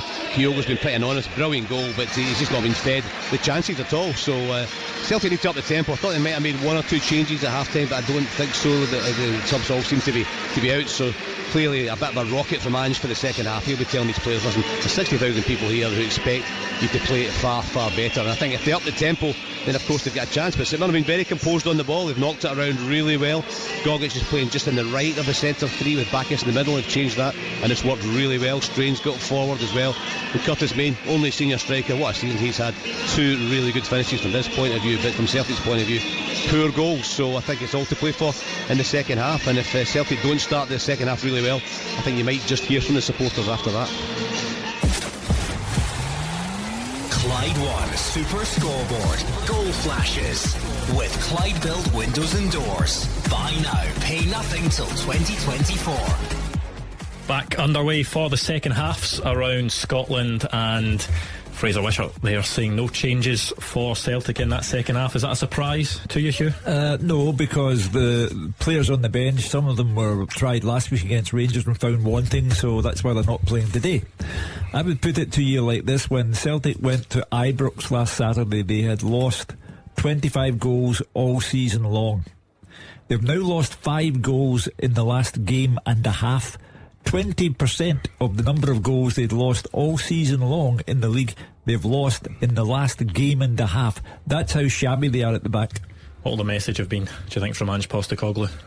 Well, lift it, obviously, because the players he's chose today are the ones who have had this remarkable season, and the players that he went to when he went to Tynecastle and they needed to win the league, which they did. But since then it has been, you know, they've been way off it, and I think the Celtic manager will just remind them what they've achieved, how they've got there through hard work, creativity and being brave on the ball. And I don't think we've seen a lot of that today, so just revert back to how you got in this position. But they certainly need to lift it, because St Mirren, other than their goals, they have had other chances as well. And Hugh's right, the amount of goals that Celtic have conceded this season has been great up until 2 weeks ago, so they need to get it right quickly. Could be a huge result for St Mirren as well if they're able to hold on, because we know that 5th place, if Celtic go on and win the Scottish Cup, 5th place will get European football into the European qualifiers, and Hibs playing Rangers tomorrow at Easter Road. If St Mirren can close the gap on Hibs and get close to them, it would really put them in with a shout with 2 games to go. Yeah, it'd be a bonus for them, of course it would. I think being in the top 6 this season has been terrific. The manager's been excellent. I think they'll probably look back if they get 3 points today, which I don't think. I still think that they'll get a reaction from Celtic second half. They'll look it back maybe at the Hearts game last week. He should have had the 3 points in the bag, but we always look at the negatives against Celtic. I think you've got to look at positives for St Mirren. I think they've been terrific first half. And we've still got Mark O'Hara's goal to come, because he's scored every game against Celtic this season. Yeah, so we've still got his goal to come, so it'll be 3-1 shortly. And now a word from our podcast sponsor, Lookers Motor Group. They've got Jaguar, Land Rover and Volvo showrooms across Glasgow and the West, so you can find the new or used approved car that's right for you. The Land Rover showrooms can be found in Motherwell, Darnley and the north of Glasgow, with their Jaguar and Volvo showroom found in Hillington. And right now at lookers.co.uk you can browse and shop 24/7, value your part exchange, order and take delivery from the comfort of your own home. Every approved used Jaguar, Land Rover or Volvo comes with a minimum of 12 months warranty, roadside assistance, MOT test warranty, an independent mileage and service history check, software updates and lots more. Check out lookers.co.uk to get your new or used approved Land Rover, Jaguar or Volvo today. Now back to the podcast. When it comes to helping those that really need it, actions speak louder than words. So here's what we've been doing at British Gas. Over the past year, we've given £50 million in energy debt support, including grants to help with bills. And we're keeping homes powered with emergency energy credit. That's enough talking. Let's get on with the doing. British Gas. Eligibility criteria apply. Who said finding cheap motor insurance had to be hard? You can make finding cheap insurance easier with mustard.co.uk.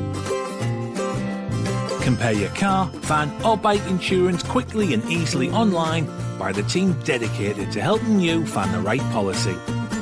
For an insurance quote that cuts the mustard, choose mustard.co.uk.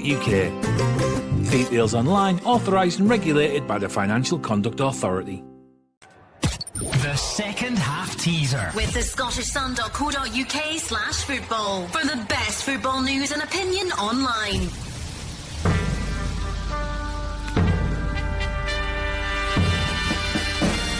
Lot of information here. By the time I finish reading out this question, George Bowie will be on. I'll tell you what, there is a penalty for Ross County. We will get back to that after you read out the teaser. I have played alongside Tony Mowbray and Carlos Bocanegra. I have been managed by Chris Coleman and George Burley. I won promotion to my home nation's top flight in my first season as a first team player. I have never scored more than 5 goals in one season as a professional. In Scotland, an injury I picked up in one cup final meant I missed the other cup final that season. Who am I? Have I got time to read that again? Go for it. I have played alongside Tony Mowbray and Carlos Bocanegra. I've been managed by Chris Coleman and George Burley. I won promotion to my home nation's top flight in my first season as a first team player. I've never scored more than 5 goals in one season as a pro. In Scotland, an injury I picked up in one cup final meant I missed the other cup final that season. Who am I? Yeah, a lot of information there. You can go to @ClydeSSB and make sure that's where you tweet your answer. Quickest wins, the quickest 3 get on the podium, so make sure to get involved in that @ClydeSSB. But there is one of these. VAR review with Clyde Built Home Improvements. Still waiting to see if that penalty for Ross County will go ahead. Jan Danda has the ball at the moment, but is still waiting for clearance from the referee to see whether he's able to take it or not. David Friel says still waiting. So is that an early shout on the teaser there, Mark? Wrong. Hugh just dismissed it. Oh well. Pretty simple. A big chance for St Mirren early in the second half. Curtis Main chasing his hat-trick, headed wide from 6 yards. He's got his head in his hands. He knows he should have scored that one. Well, for him personally, imagine scoring a hat-trick at Celtic Park. For St Mirren, you mentioned Andrew, still chasing down Hibs in 5th place, so it could have put a bit of light between them and Celtic early into the second half. But I'm thinking, when was the last time Celtic lost domestically at home? Celtic Park. Not this season, because St Mirren were the only club to beat Celtic in the league. That was in Paisley at home. It must have been a long time ago, unless I'm overlooking some obviously glaring one. Another question for you. Have Celtic ever lost back-to-back league games under Ange Postecoglou? I wouldn't have thought so. Well, they're certainly on the verge of it now. The referee's going to the screen at Fir Park, and we tend to know what that means, as Gordon DL has a go at the teaser, and it is a wrong guess. I'll tell you what, Curtis Main, that chance, he missed a sitter. It should be 3-1 for St Mirren. Missed an absolute pinch. Yeah, the cross came in from Ryan Strain, a really good cross as well. Curtis Main almost jumped. He's got 2 Celtic players around him. He's the only one that jumps for it, though. You know what? I think you see scored there. You see the downside of trying Awata at centre half, because Awata, when the cross comes in, is ambling and jogging, and Curtis Main got his eye on the ball, gets inside him. It's Ralston that kind of gets inside as well, but he's above the two of them easily, and Hugh's right. He should put it in the back of the net from 6 yards out. A huge let-off for Celtic. Well, it's a problem for Ange Postecoglou because he's ditched Kobayashi. He's just thrown him under the bus today. Iwata, I said earlier on, square peg in a round hole. Stephen Welsh is injured. Carter Vickers is still convalescing after surgery. So what you see is what you've got, folks. Well, the referee has gone to the screen. He's made his decision, and Ross County will not have a penalty to take. Well, that's interesting, because about a 4-minute delay on that one as well, between VAR checking it and then the referee going to the screen. Of course, there'll be people in the ground that will be confused about it as well. That's where fans are confused as well, because nobody was booked for diving either after that. So interesting to see that incident back, to see exactly what happened. There can be a coming together in the box that the player doesn't dive, but he does go down because there is contact. It sometimes doesn't result in a penalty, and nor should it sometimes. But just when the referee gets called over to the screen, we are used to it going one way. So if it's the right decision, well, fair play to the referee for having the courage. Yeah, well, Motherwell thought they were going to have to face a penalty, but they won't. Remains 0-0 in that game. Jan Danda was standing with the ball in his hands, ready to take it, but no dice for Ross County, and play will resume. Malky Mackay not happy whatsoever. Well, nor should he be. I mean, that could have been vitally important if they'd got their noses in front and it stayed that way. That really would have been great for them and bad for others round about them. But listen, that's what this day's all about. I said at the very, very start of the programme, tension is the theme of the day. I didn't expect it to be so tense at Celtic Park, I must say, but it is tense because defensively they are getting no better, and there's no one that the manager can turn to. He's stuck with these players at the back, and there's no one on the bench who can help out. You two are struggling with this teaser, aren't you? No. Throwing out some wrong guesses. We'll get some guesses from Twitter shortly as well. But the thing is, Stephen Robinson has talked about it pretty much every time he's come up against Celtic. He's really happy with the way they've competed against Celtic this season. Of course, we know they beat them in the opening game between the two in Paisley this season, but even the 5-1 defeats, St Mirren have been really good in the first half of those matches, but they've had red cards. Like Charles Dunn was sent off in one of the games, Richard Taylor was sent off in the other, and he feels they probably or maybe could have got something from those games if they didn't go down to 10 men. Yeah, well, he's figured out a way of playing against this Celtic side, and I know it's not always ended in the right result, but it's a lot closer than a lot of the other teams in the league have got. And by the way, when Ange Postecoglou went up to accept his award at the PFA Awards Day, he gave Stephen Robinson a good mention and read in the paper that Stephen Robinson very humbled by that. But the Celtic manager recognises the job that Stephen Robinson has done this season.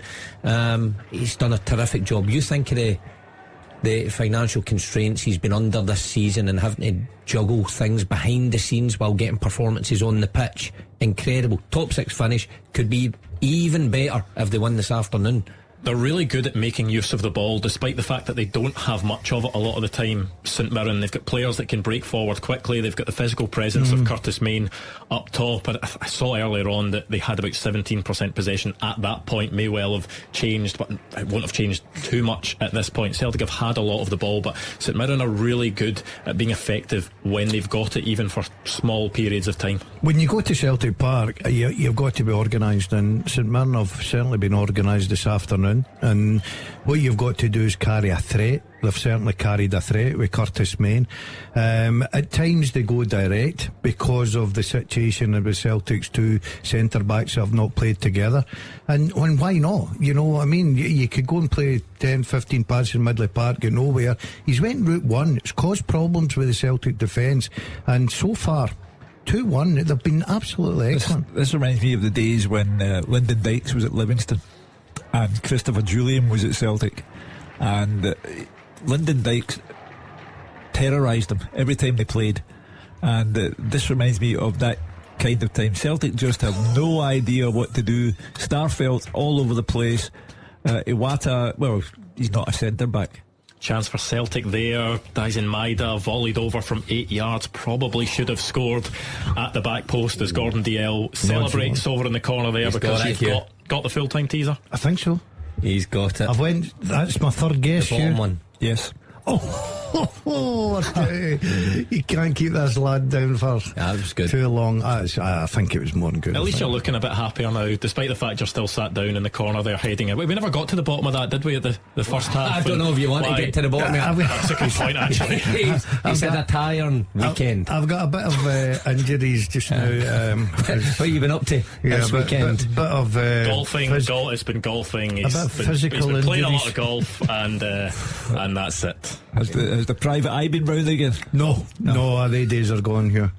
I've not got the energy now to work a private eye. Let's get back to the Dyson Maida. We just the chance for Dyson Maida did drop to him about 8 yards out. It came out the sky. Should he have done better? It's a hard one to take, but I'm with you. Yes, he's a mile offside anyway, so it wouldn't have counted. But you know, he should have done better. It's probably a part of his game that's lacking. What do you do now, Mark? I mean, you look at the bench. Haksabanovic,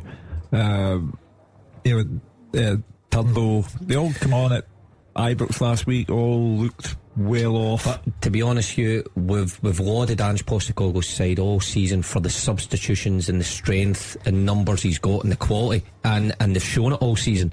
I don't think because they didn't perform last season we should then say he's turning around thinking these guys aren't going to do it. If anything, the guys on the bench should be desperate to go on and say, you know what, I may have been sat out for this one because my performance last week didn't merit it, but I now have an actual opportunity to go and change a game in a positive light here today, so put me on. Yeah, I mean, you look at the impact some of those players have made. Haksabanovic has done it a good few times off the bench. Leila Bada has a goal in him a lot of the time. You've got O as well, who's scored goals from the bench as well. So Turnbull can get you a goal from the bench. David Turnbull as well. Listen, they've still got a strong bench. I think the manager sets such high standards, and you can dress it up any way you want. There's still a bit in this game to go, and we know that Celtic have got the character and ability to certainly turn games round very quickly. But I think at this moment in time, especially after last weekend, I think the manager will be really disappointed in some of his players. How much thinking will this give Ange Postecoglou over the next few weeks? I mean, he'll have already been preparing for the summer window a lot of the season. People have been talking about how good Celtic's strength is. Do you think it'll have changed in his mind over the last week or so, or will he be pretty assured in what he's got and what he needs? Impossible to second guess Ange Postecoglou. What you can do is offer your own observations on what's going on. I think I'd be looking for a replacement for Joe Hart. I don't know what happened. Do you think that's likely to happen though? Well, why not? I mean, if you want to talk, as Callum McGregor has spoken about this week about Celtic, Ange Postecoglou possibly taking them to a European final. You won't get to a European final with Joe Hart. Goal flashes with Clyde Built Home Improvements. Another big goal at the bottom. Livingston 2, Dundee United 1, and Jim Goodwin's side are behind again in that game, and bottom of the table, not looking great for them. The only positives that Jim can take right now, if there are any, is the fact that the two teams above him, Ross County and Kilmarnock, can't win in the games. If Ross County and Kilmarnock had to pick up their 3 points today and that result stayed the same, Dundee United would be relegated in my opinion, but he's still got that lifeline that the two teams above him are not picking up. Well, apart from Ross County, they've got a point in the bag just now. Kilmarnock are up against it, so that's only a bit of encouragement that Jim will have so far. James Penrice with the goal for Livingston, a good finish across the goalkeeper to put David Martindale's side 2-1 up. It would be a much needed win for them as well, because they haven't been in the best form at all over the last few weeks. I mean, at the risk of having people say that I'm indulging in scare tactics or hyperbole, relegation is a disaster for Dundee United. The owner has presided over chaos for years now, change after change in the manager's office. They're not in the most robust shape financially. There is a takeover bid apparently in the offing, but if you are in a lower division, then the money that the owner would get for his club would clearly be substantially less than he might have got were they still in the Premiership. So this is a disaster in the making for Dundee United. Well, Curtis Main really wants that hat-trick. Another headed chance. So Ryan Strain crossed this time, but headed over by Curtis Main. There is an injury for Thierry Small, so he'll come off for Scott Tanzer at Celtic Park. And then for Motherwell, Kevin Van Veen, played in by Dean Cornelius, who's off the bench. He elects to pass when he should have taken a shot, and the attack broke down. Not like Kevin Van Veen, you would have backed him to have shot in that scenario. Yeah, but we're talking about Curtis Main there quickly. He's been a real handful for that Celtic. He should have scored there as well, I think. Yeah. He's got a great opportunity. I think he outdoes, is it Ralston at back post?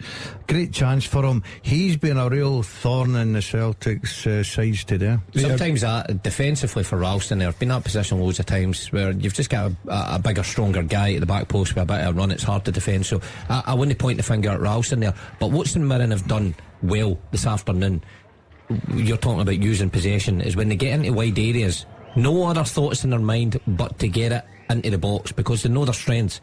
They know Main's going to ruffle up the Celtic backline, and they've done exactly that. So if I was Ange Postecoglou, I'd probably be having a go at the guys in the wider areas, not stopping the crosses coming in, because if you allow cross after cross, Main, if they allow another one, I'm convinced if Main gets another one, he's going to put it away. That's 2 in the second half he should have scored with. He's certainly not underrated amongst St Mirren fans, but maybe across the league he is. Ryan Strain is a player that has been absolutely fantastic for St Mirren this season, and you can see from the quality of his delivery today, he's been doing it all season as well. Ryan Strain has been a really smart signing for them.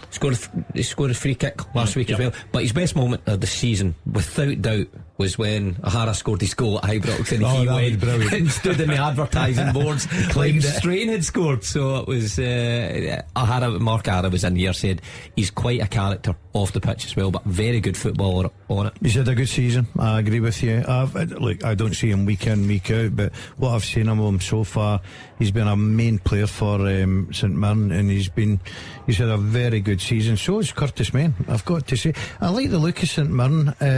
They're well organised, they work hard for each other, and they've got a threat, and today they're defending well. I was actually interviewing Ryan Strain earlier on this season, and I had a real moment of panic because in the middle of him answering a question, he stopped in his tracks and just grabbed his chest, and I was thinking, what is going on here? I'm not a first aider, what is happening?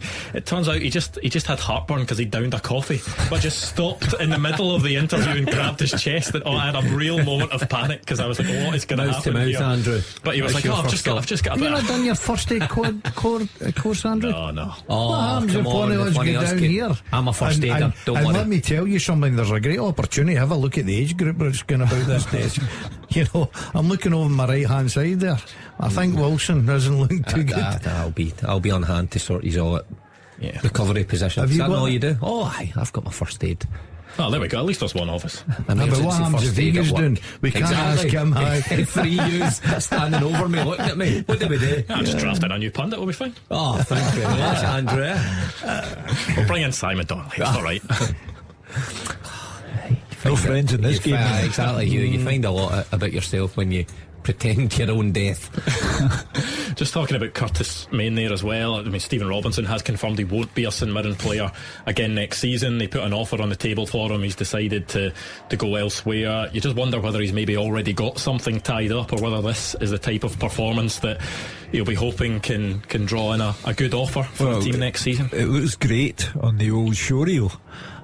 Here I am at Celtic making a fool of these Celtic players who have just won the league and then clocked off.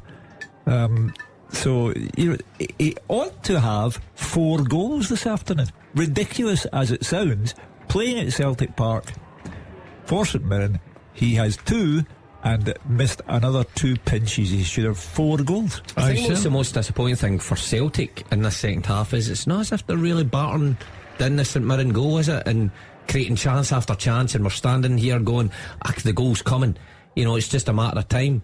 Doesn't look like that at the minute. And you can't keep saying Rangers won 3-0, doesn't matter, and then the following week St Mirren win at Celtic Park, doesn't matter. It's quite unlike. It does matter. It's quite unlike Ange Postecoglou, because 65 minutes on the clock and no sign of a Celtic substitute yet. There are players warming up at the moment, but no one's being stripped to get ready at the moment. Quite often Ange Postecoglou will make that change around the 62nd, 63rd minute is his favourite time for it. We've passed that now, and no changes so far. You wonder, is that a message to the players on the pitch to go out and get the job done? Or well, if that's the case, Andrew, then he's playing a dangerous game, because you could take off any one of 11 players today. Any one of the 11 on the park at the moment, you could take off. They've been that bad. I don't think it'll be too long if it stays like this, because they're huffing and puffing. They're not a real threat just now. It's interesting there, because Fraser's obviously at the game, and you look at guys like McGregor last week, had a quiet game against Rangers. Fraser said he's had a quiet afternoon. They're big players for you, the captain, the leaders. I wouldn't be surprised in another 5 minutes. I think you'll see a few changes.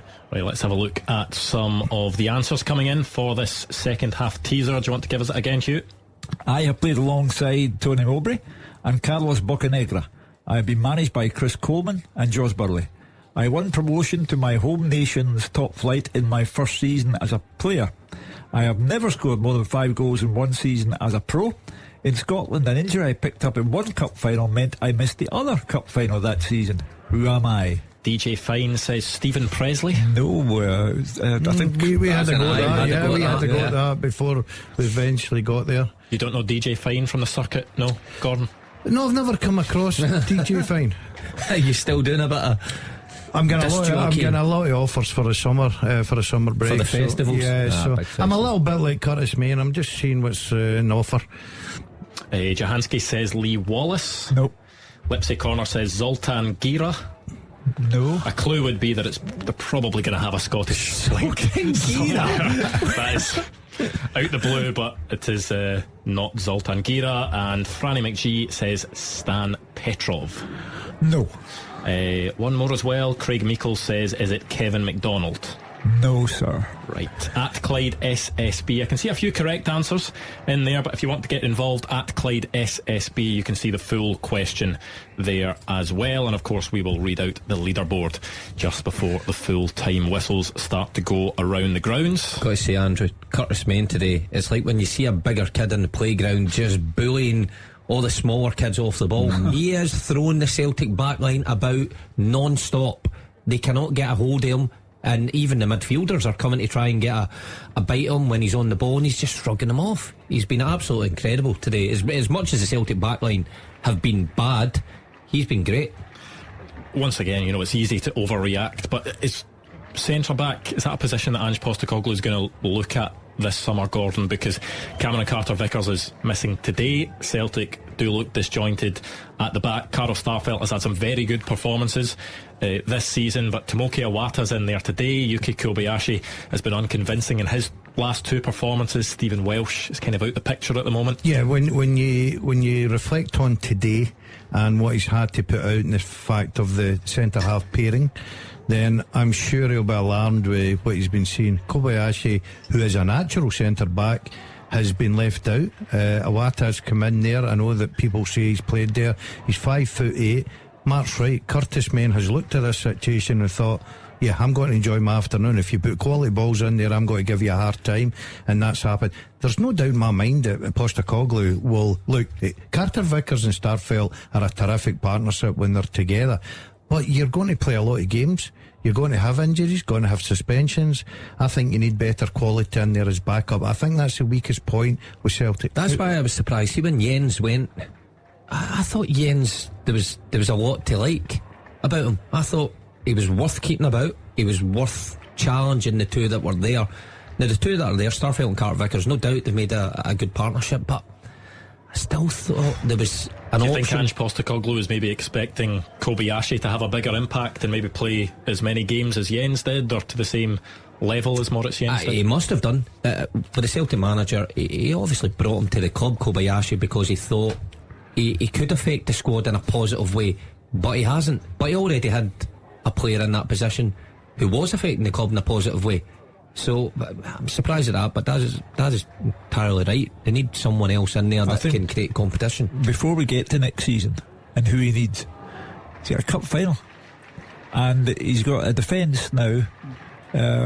He's already put Kobayashi out the team on the strength of one game. He's tried Iwata, and clearly that's not an answer. Starfelt today has gone back to being all over the place. The goalkeeper for me gets an easy time of it because his name is Joe Hart. So in the cup final, he has got to find out, because there are no replacements because of injuries. Stephen Welsh injured, Cameron Carter-Vickers out injured, and nobody else.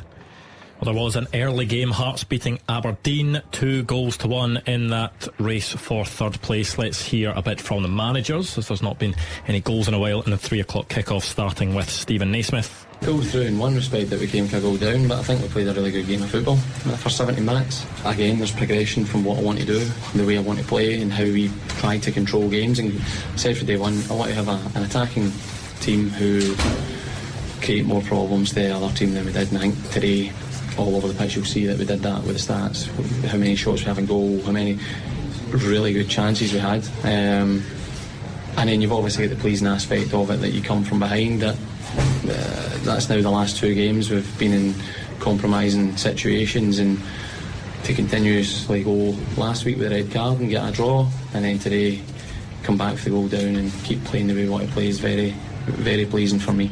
It's an interesting week. I think what that does for us today is claws us back to Aberdeen much closer than it was before the game. We go into the next week with 2 games again, looking to cause more problems than the teams we come up against, and gives ourselves a chance. I think that's all we can do. And Aberdeen boss Barry Robson. We knew coming down here we wouldn't get it our own way. Hearts are trying to chase us down. When we got a goal up, and then Matty Pollock's got a great opportunity to get another goal, and then obviously the penalty decision I've not seen back, but we don't expect to get them anyway. We've not had them all since I've been in post, so I've not expected to get anything that way. And I think we fought for the goal. There was chances we could have had. They had obviously a few chances as well. I think when they go 2 up, I think we come right back into the game, and then it's all us trying to go to the goal, try to score the goal. So that was pretty much how the game panned out. Well, another big chance at Celtic Park there. It was Dalziel Maida at the back post, the ball dropping to him, just sort of tried to open up his body, side foot that one, but it went into the side netting. Celtic readying the changes now. Leila Bada going to come on as well. Maida's got to score for me. Yeah, that's an absolute sitter, especially when you're 2-1 down at home. Mark was talking there saying he came a bit quick, but I think as a striker with the quality he's got, I think he's got to put that in the back of the net. We've slated the defence, and justifiably, but up front just as bad. Even Kyogo looks like an average player today. Was an excellent finish though for his goal. Yeah. He's not really had many other chances. I was going to say Kyogo is playing like Kyogo plays. He's had one real sight at goal and he smashed into top corner. The others round about him, I would agree with you, and Maeda's been guilty. The first one he was offside, but that one, no doubt he should have scored. My only thing about it is it does come over Strain's head, and it's at the last second he sees it, so that's the only way I'm letting him off a bit, but he really should score. Yeah, Celtic making the changes. There is going to be 3 of them: Matt O'Reilly, Rio Hatate and Dalziel Maida coming off. On come Leila Bada and Sead Haksabanovic. So that is a very attacking change, because that's 2 central midfielders, and Dalziel Maida off, and then Abada and Haksabanovic. So you'd expect that when Kyogo and play together, Kyogo tends to drop in and play as more of a number 10. Haksabanovic can play pretty central as well, maybe go out wide actually and take up the role of where Dalziel Maida was. I like Kyogo when he drops in and plays in there. I've seen it in a Champions League game, and he's very clever at playing that role, gets much more involved, and he's got that kind of finesse to thread passes through. Haksabanovic is one for me. I wonder if his future's up for debate at Celtic. I just wonder where he goes personally, because he must have thought that he was going to make a greater impact in the starting 11 than he has done, and I would probably say that Ange Postecoglou might have as well. So I wonder what next season holds for him. Will he still be there at the start of the season, or does the Celtic manager think there's an upgrade in him, and if he does, then he'll be quick to move him on? You sometimes see that cycle with players where they make a good impact off the bench, and then they don't have the same impact, and then go back to the bench and then make the impact off the bench. It must be a tough one for managers to manage in that sense. Well, you need a bit of both. You need players that are sitting on your bench that can impact the outcome of the game, and Celtic have had that all throughout the season. Haksabanovic in flashes has done that. When he started, I don't think he's been really that impressive when he started, so he's got a lot to do to make an impact. I take on board what you're saying. It's very hard to argue, Mark, but I'm quite a fan of Haksabanovic. I think he has got something to offer. I think his problem is, like a lot of the Celtic players, you need that run of games, and the rotation of squad I don't think's helping him just now. He's coming off the bench.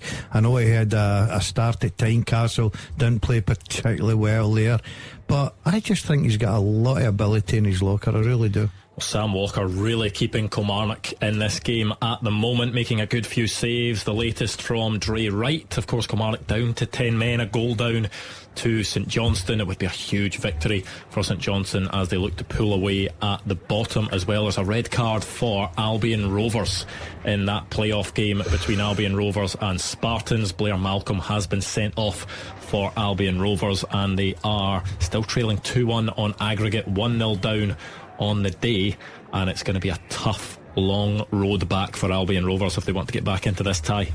Fear the worst. Let me give you the as it stands situation. Dundee United would remain bottom on 31. Ross County would have 34 and Kilmarnock 35. So you've got 4 points separating the bottom three. St Johnstone on 39. Bye bye, thank you very much, good night. Right, as it stands, Hugh, the winners today down that bottom is Dundee United. Because if Ross County and Kilmarnock had a win today and Dundee United lose at Livingston, they're gone, they're finished. But you'd rather not be bottom though. No, but the thing is, you've lost today, you'll probably lose today unless they can get something back very quickly. You're hoping that the are they teams the winners, or have they just got away with one essentially? Well, okay, we'll rephrase it. They've got away with one. I was trying to build up a wee bit more sensational, saying we're only another week left to the season, but you've put a damp squib in that.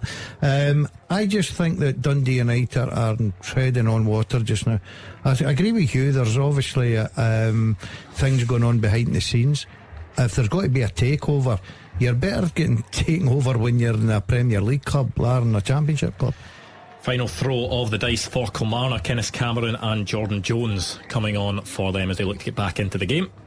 And Dylan Levitt coming on for Craig Sibbald as well. Kevin Van Veen played through. He's had a few chances today, Kevin Van Veen, as he chases a 9th consecutive goal scoring appearance, but this one goes wide after he was played through. Bit embarrassing for Celtic, I think, if you bring on Abada, Haksabanovic, multi-million-pound players that you brought to the club, and you still can't get a goal.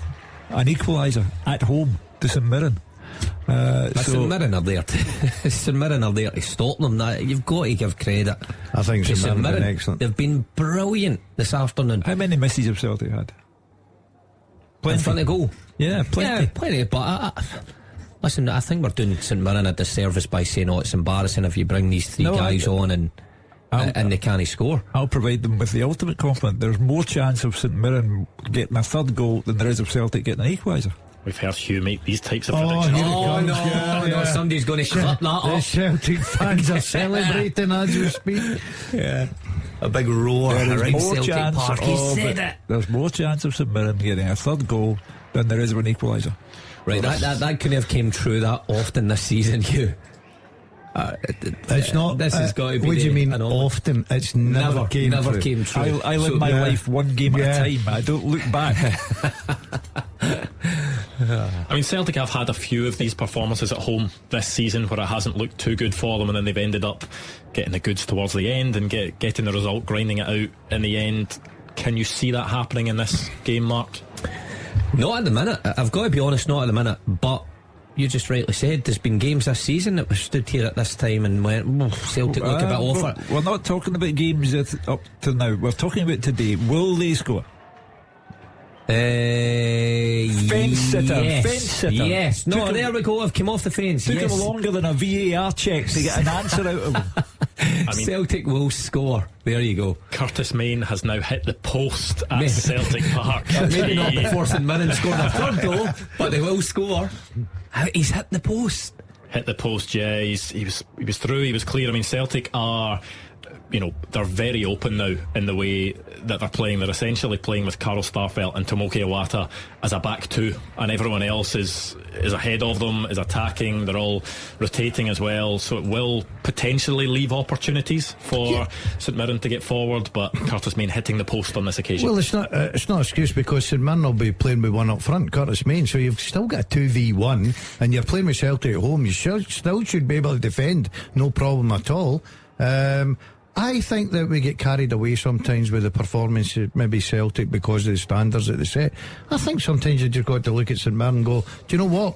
Just now, they've been excellent, but I'm sort of with Mark. I think that Celtic could maybe get a goal. Never mind, could maybe another mealy mouth pundit.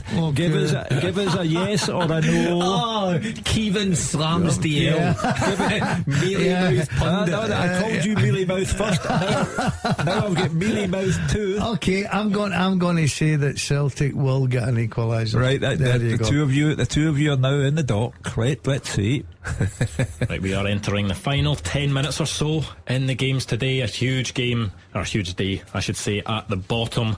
Be interesting to see with 2 games to go after today how that pans out. Hibs against Rangers tomorrow, of course, another big game. Rangers looking to build on that momentum of that win against Celtic last time out, and Hibs, it could be an even bigger game for them given the fact that Hearts have got, well, they won, St Mirren are winning as well. However, there is one of these Goal flashes with Clyde Built Home Improvements. Celtic 2, St Mirren 2, and it's Callum McGregor with the goal. A good finish, low shot into the right hand corner from 20 yards. We've seen him do it a few times, Callum McGregor, coming up with big goals from the edge of the box, and this time the captain has got Celtic back on level terms. So you had to get the cattle prod out for these two. What was it you called us? It could be maybe what did you call us? Mealy mouthed. All right, okay. You had to be put up against the wall with a hand around your throat, and you eventually, what a chance had. But anyway, 2-2, Callum McGregor, on we go. But the problem is we normally get it right, unlike yourself. Oh no. You know what I mean? What you got to say now? You see? What you got to say now? I'm saying you're both mealy mouthed and had to be put up against a wall to get that prediction out of you. I'm saying nothing here and you're still giving it to me. Look, when I go down, I take everyone. You're taking the full shoot, Mark. To give you credit for what you were saying, when Curtis Main did go through moments ago, and inches away from putting St Mirren 3-1 ahead, and he should have had another 2 on top of that in the second half.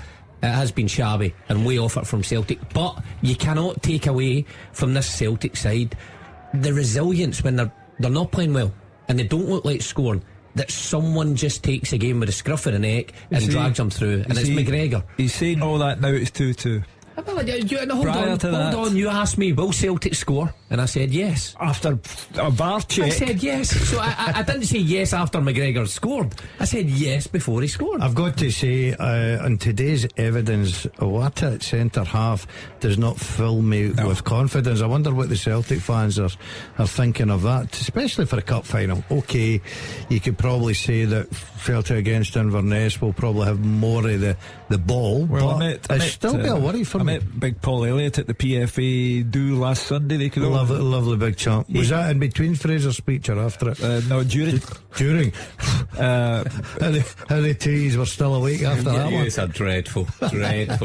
He invites you along to his event. I know. A lovely free dinner. Do you know something? And this is how you repay him. I hope my good friend Fraser is probably listening. He will be. Just to let him know. I hope he is, because he's on the show. I was only told information by you guys, so don't start hiding in the hedges.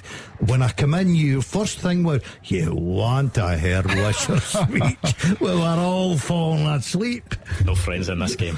No, just acquaintances.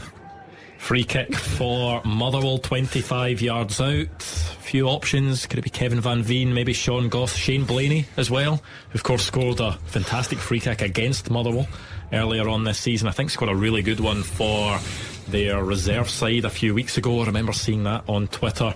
An opportunity for Motherwell, though. It is Shane Blaney that takes it. That one is saved, though it's still goalless between Motherwell and Ross County. Well, Dundee United bottom at the moment as things stand. Their last game is away at Motherwell. Don't know who they've got midweek, but it'll be at Tannadice, obviously. But you can never imagine that. Cast your mind back to the start of this season. Dundee United 1, AZ Alkmaar 0, Tannadice. The world is a rosy place. Jack Ross, wonderful. And the season then collapses after the high point, which came early on. Nothing but low points. I mean, if you want one fixture during the week, Kilmarnock at home is probably a good one, given the fact that Kilmarnock haven't been good on the road so far this season, and then they're away to Motherwell on the final day. That's not one you want either. No. Away to Motherwell. No. But it doesn't matter, because at this moment in time, Dundee United have had a wee phase when they went through, won a few games. They can't seem to win games. And I'll tell you, Fletcher is massive for him. Absolutely massive miss for him. As crucial. I wonder what is that injury to Fletcher? Is it a long term, or was it just today? Because if they can nurse him back and get a 70% Stephen Fletcher on the pitch, it is worth the gamble. I'm not having a go at the young boy on today because there's a lot of pressure on the young man's shoulders, but I would take a 70% fit Stephen Fletcher to try and, you know, get you up the pitch. He wins the majority of aerial duels. He'll knock it down for people running off you. He'll get you up the pitch. But surely, okay, the young lad. I'm delighted. Is it McLeod? Did you say? Yeah. I'm delighted the young boy's got a chance, and I think it's great for him. But surely Dundee United, a team like Dundee United, have got more cover for Stephen Fletcher in the squad that they've got. That surprised me today. I know that obviously Tony Watt left Dundee United goes, and that was a bit of firepower as well. But I would imagine. Well, that was the outcry from the fans at that time, and the protests and things about how the club was run, that Tony Watt went out the door and there was no replacement for him to come in. Well, it might come back to bite them now, because obviously, and we're not taking, because I think it's a lot to ask a young boy to come in there and save your club from relegation when obviously the experienced players have put them there. Well, let's wrap this up in case there is any late drama. The second half teaser with the scottishsun.co.uk/football for the best football news and opinion online.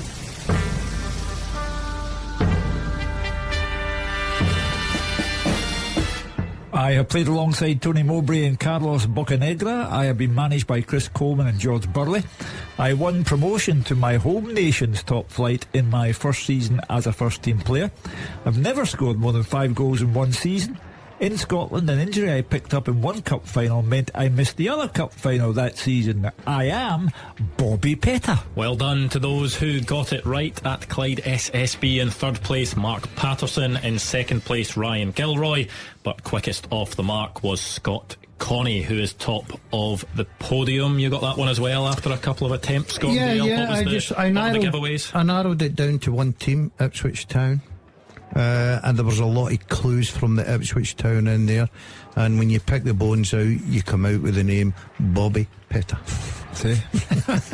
That's what you call showing you're working. That was quite poetically put. Thank you. You missed your call. You should have been a detective. Thank you, Hugh. That's what it was all about. Just picking the bones out, taking your time, 1 or 2 wrong answers, and then fitting the jigsaw together. It was all there. Columbo. You really Columbo. I look forward to next week's task. I think you've had a few private investigators after you and your time, but it's a different story. 5 minutes added at Rugby Park as Kilmarnock look to get back in that game. Where is the late drama going to be? Because all the games are on a knife edge. It's level at Celtic Park, it's level at Fir Park. 1 goal in it between Kilmarnock and St Johnstone, 1 goal in it between Livingston and Dundee United. I think Motherwell will score. There you are. Oh. He's just plucking things out there, isn't he? By the way, there could well be a goal because there is 12 minutes added at Fir Park. David Friel says he's just gone round to yours for dinner tonight, Gordon. With 12 minutes added. 12 minutes added. Why? There you are. Various stoppages throughout the half. There was the Castle broke down. Remember, there was the long stoppage for the penalty that was initially awarded to Ross County, and then referee went to the screen. It was then overturned. So did 12 minutes come up in the board? 12 minutes on the board. That's got to be the most amount that's ever been added on a board. Well, how about this? Because there could be late drama, because Ross County now have a red card. Hugh, you're straight red card. Told you.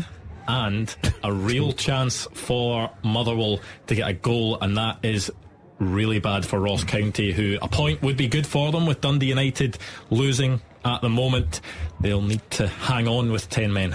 When you say a real good chance for Motherwell to get the goal, could you elaborate a little bit?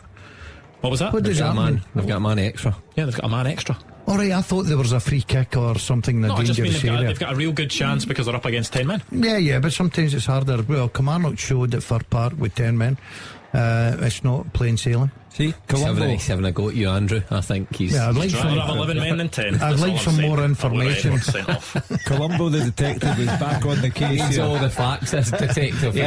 One more question, Mr. Maclean. 7 minutes added as well at the Tony Macaroni Arena. So we are going to be on until midnight. Come on, United. Until all of these games finish. There is a substitution for St Mirren. Alex Gogic is off injured, and it's going to be Lewis Jameson coming on. So it's a striker that is coming on for St Mirren late in that game. 5 minutes added at Celtic Park as well. We get into World Cup added time here, by the way.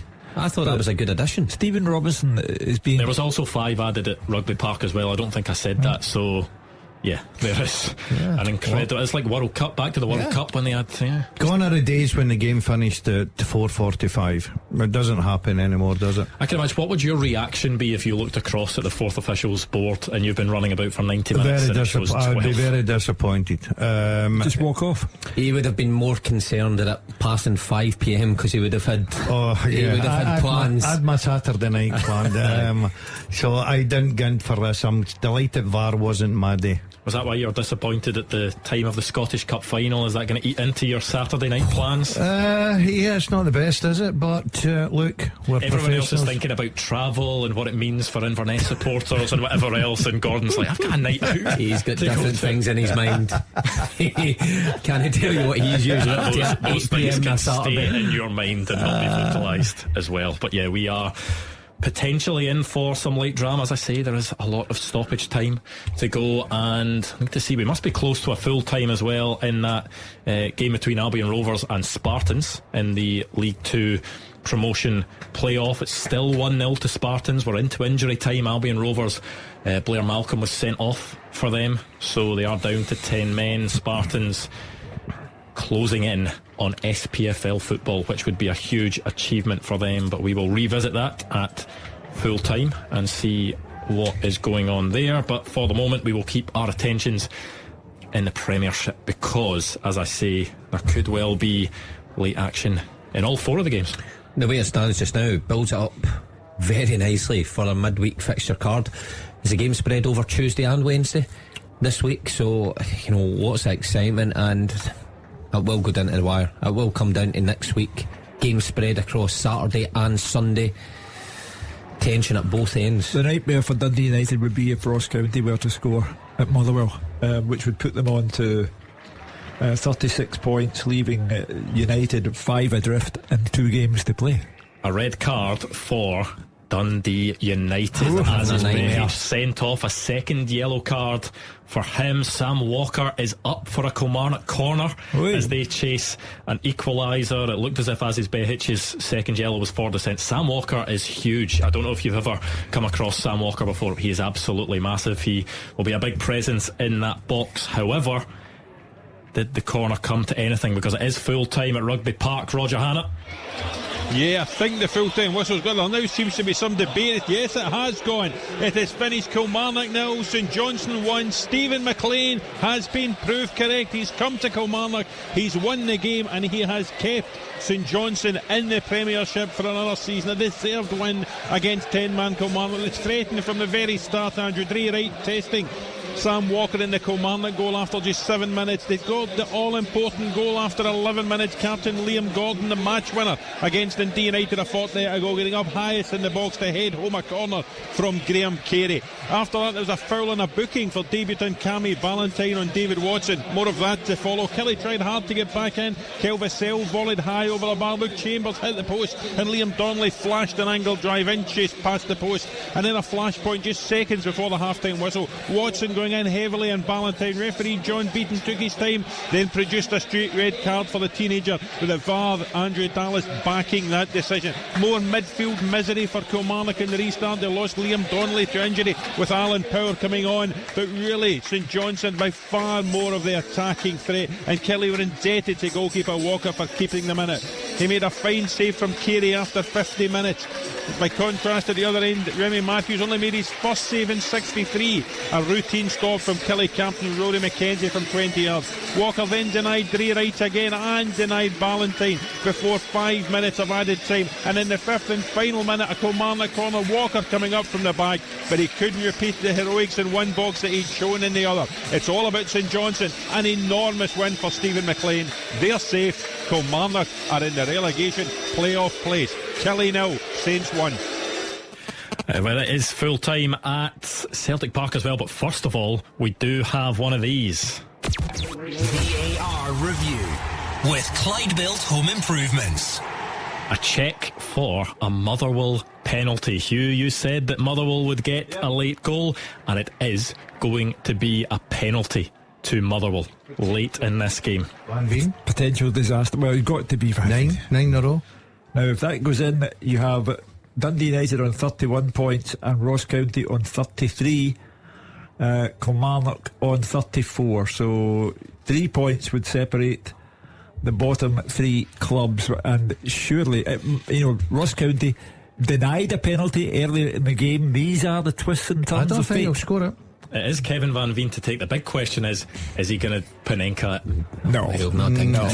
Through the laces. Pressure. Through the laces. He missed one retake. We'll go to Fraser Wishaw at Celtic Park shortly, but we will stick with things at Fir Park because this is huge. Could be massive at the bottom. Kevin Van Veen will take it. Of course, he was nominated. It was revealed for Scottish Football Writers Association Player of the Year today as well, and looking to score in a 9th consecutive Scottish Premiership match with a last minute penalty. Remember the drama last weekend where his penalty was saved, it was then retaken, he then dinked it down the middle. Cam as you like. What is Kevin Van Veen going to do this time? We will have to wait a few moments and see. But of course Ross County are down to 10 men. Awura Edwards was sent off. But yeah, still waiting for Kevin Van Veen to take a huge moment. Maybe not for Motherwell's season, of course, Kevin Van Veen personally, yeah, but for Ross County, for Dundee United, for Kilmarnock, this could be a huge goal in the context of the relegation battle. Well, they were only going to pick up a point, Ross County. A point's better than point's no massive point at this point of the season. A point could relegate you. A point could put you into that 11th place next week.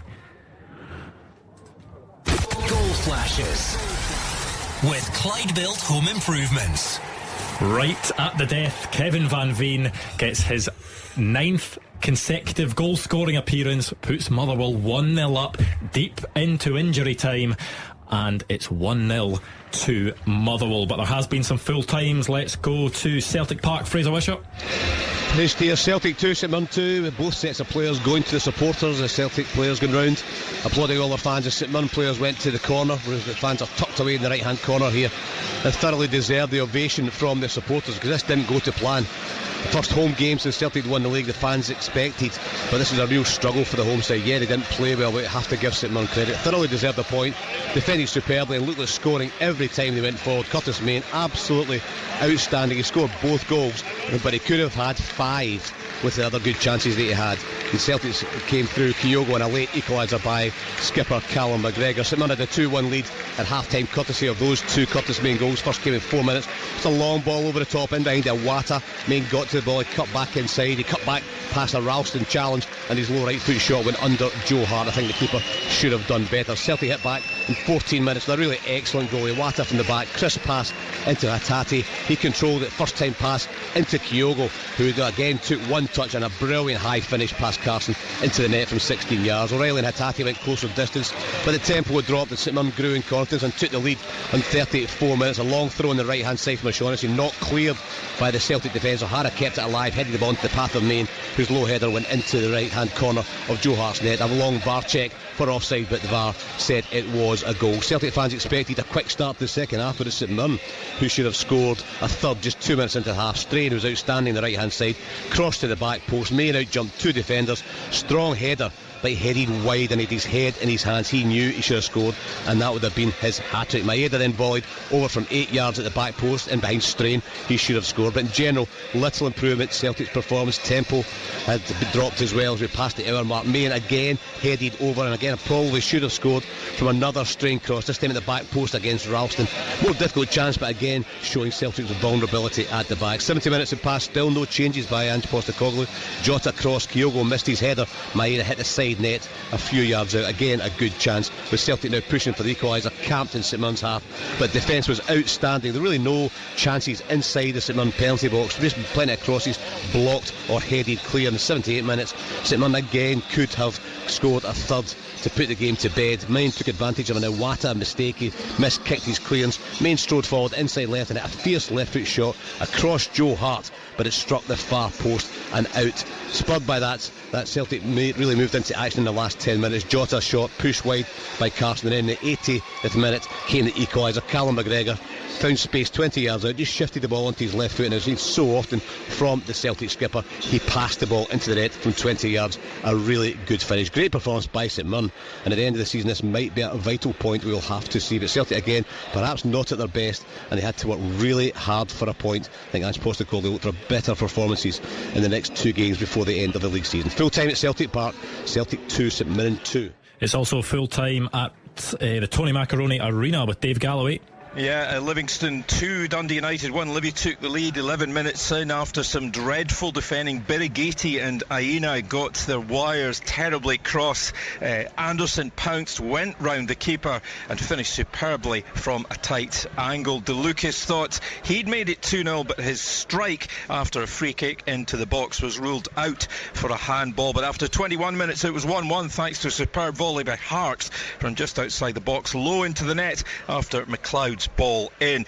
Harkes drilled in a drive as he went for his own, and the Tangerine second goal, however, a deflection took the ball wide of target. Both sides having a right good go, and Montano showed really fine skills to fashion an opening on the edge of the box, but he had his head in his hands after his pile driver went narrowly past. Both sides went on the offensive early in the second half. Stephen Kelly shot straight at Birighitti and Mulgrew headed straight at George, but Livingston took the lead for the second time in the match after 59 minutes. The United defence couldn't clear their lines, and it was helped on to Penrice to drive across Birighitti with a lovely finish. The home team took a grip of the game, and they came close to a third goal when Omiyonga won the ball and fed Anderson, who dragged his effort wide. But United kept at it.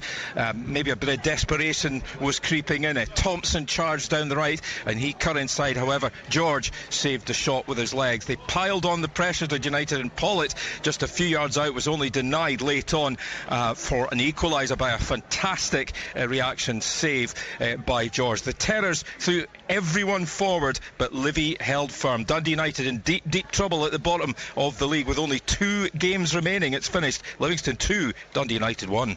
And it is also full time finally at Fir Park with David Friel.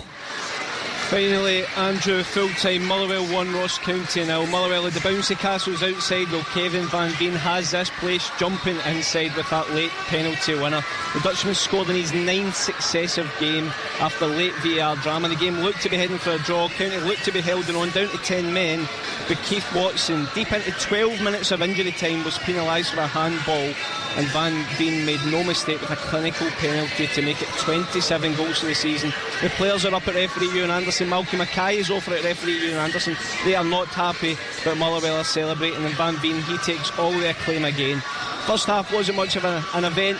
Motherwell probably had the best of it. County grew into it. Alex Samuel maybe should have given them a lead, but he fired wide. The same player was then involved as the visitors were given a penalty of their own 4 minutes into the second half. Samuel and Conor Randall, his teammate, both ended up on the floor, and referee Ewan Anderson pointed to the spot. Nobody really knew what was going on. There was then a 4-minute delay before he was told to look again, and he reversed the decision. Malky Mackay was raging at that and is still raging just now. He's still talking to the referees right now. Motherwell, they tried to make the most of the reprieve. Kevin Van Veen was on a mission to score. He had 3 or 4 chances, but his finishing was off for once. Ross County lost Alex Iacovides to injury. They then had Aurora Edwards sent off for 2 bookings inside 6 minutes after coming on as a sub, but they dug in. It looked as if they were going to hold on for a priceless point, but then came the late drama. A cross into the box.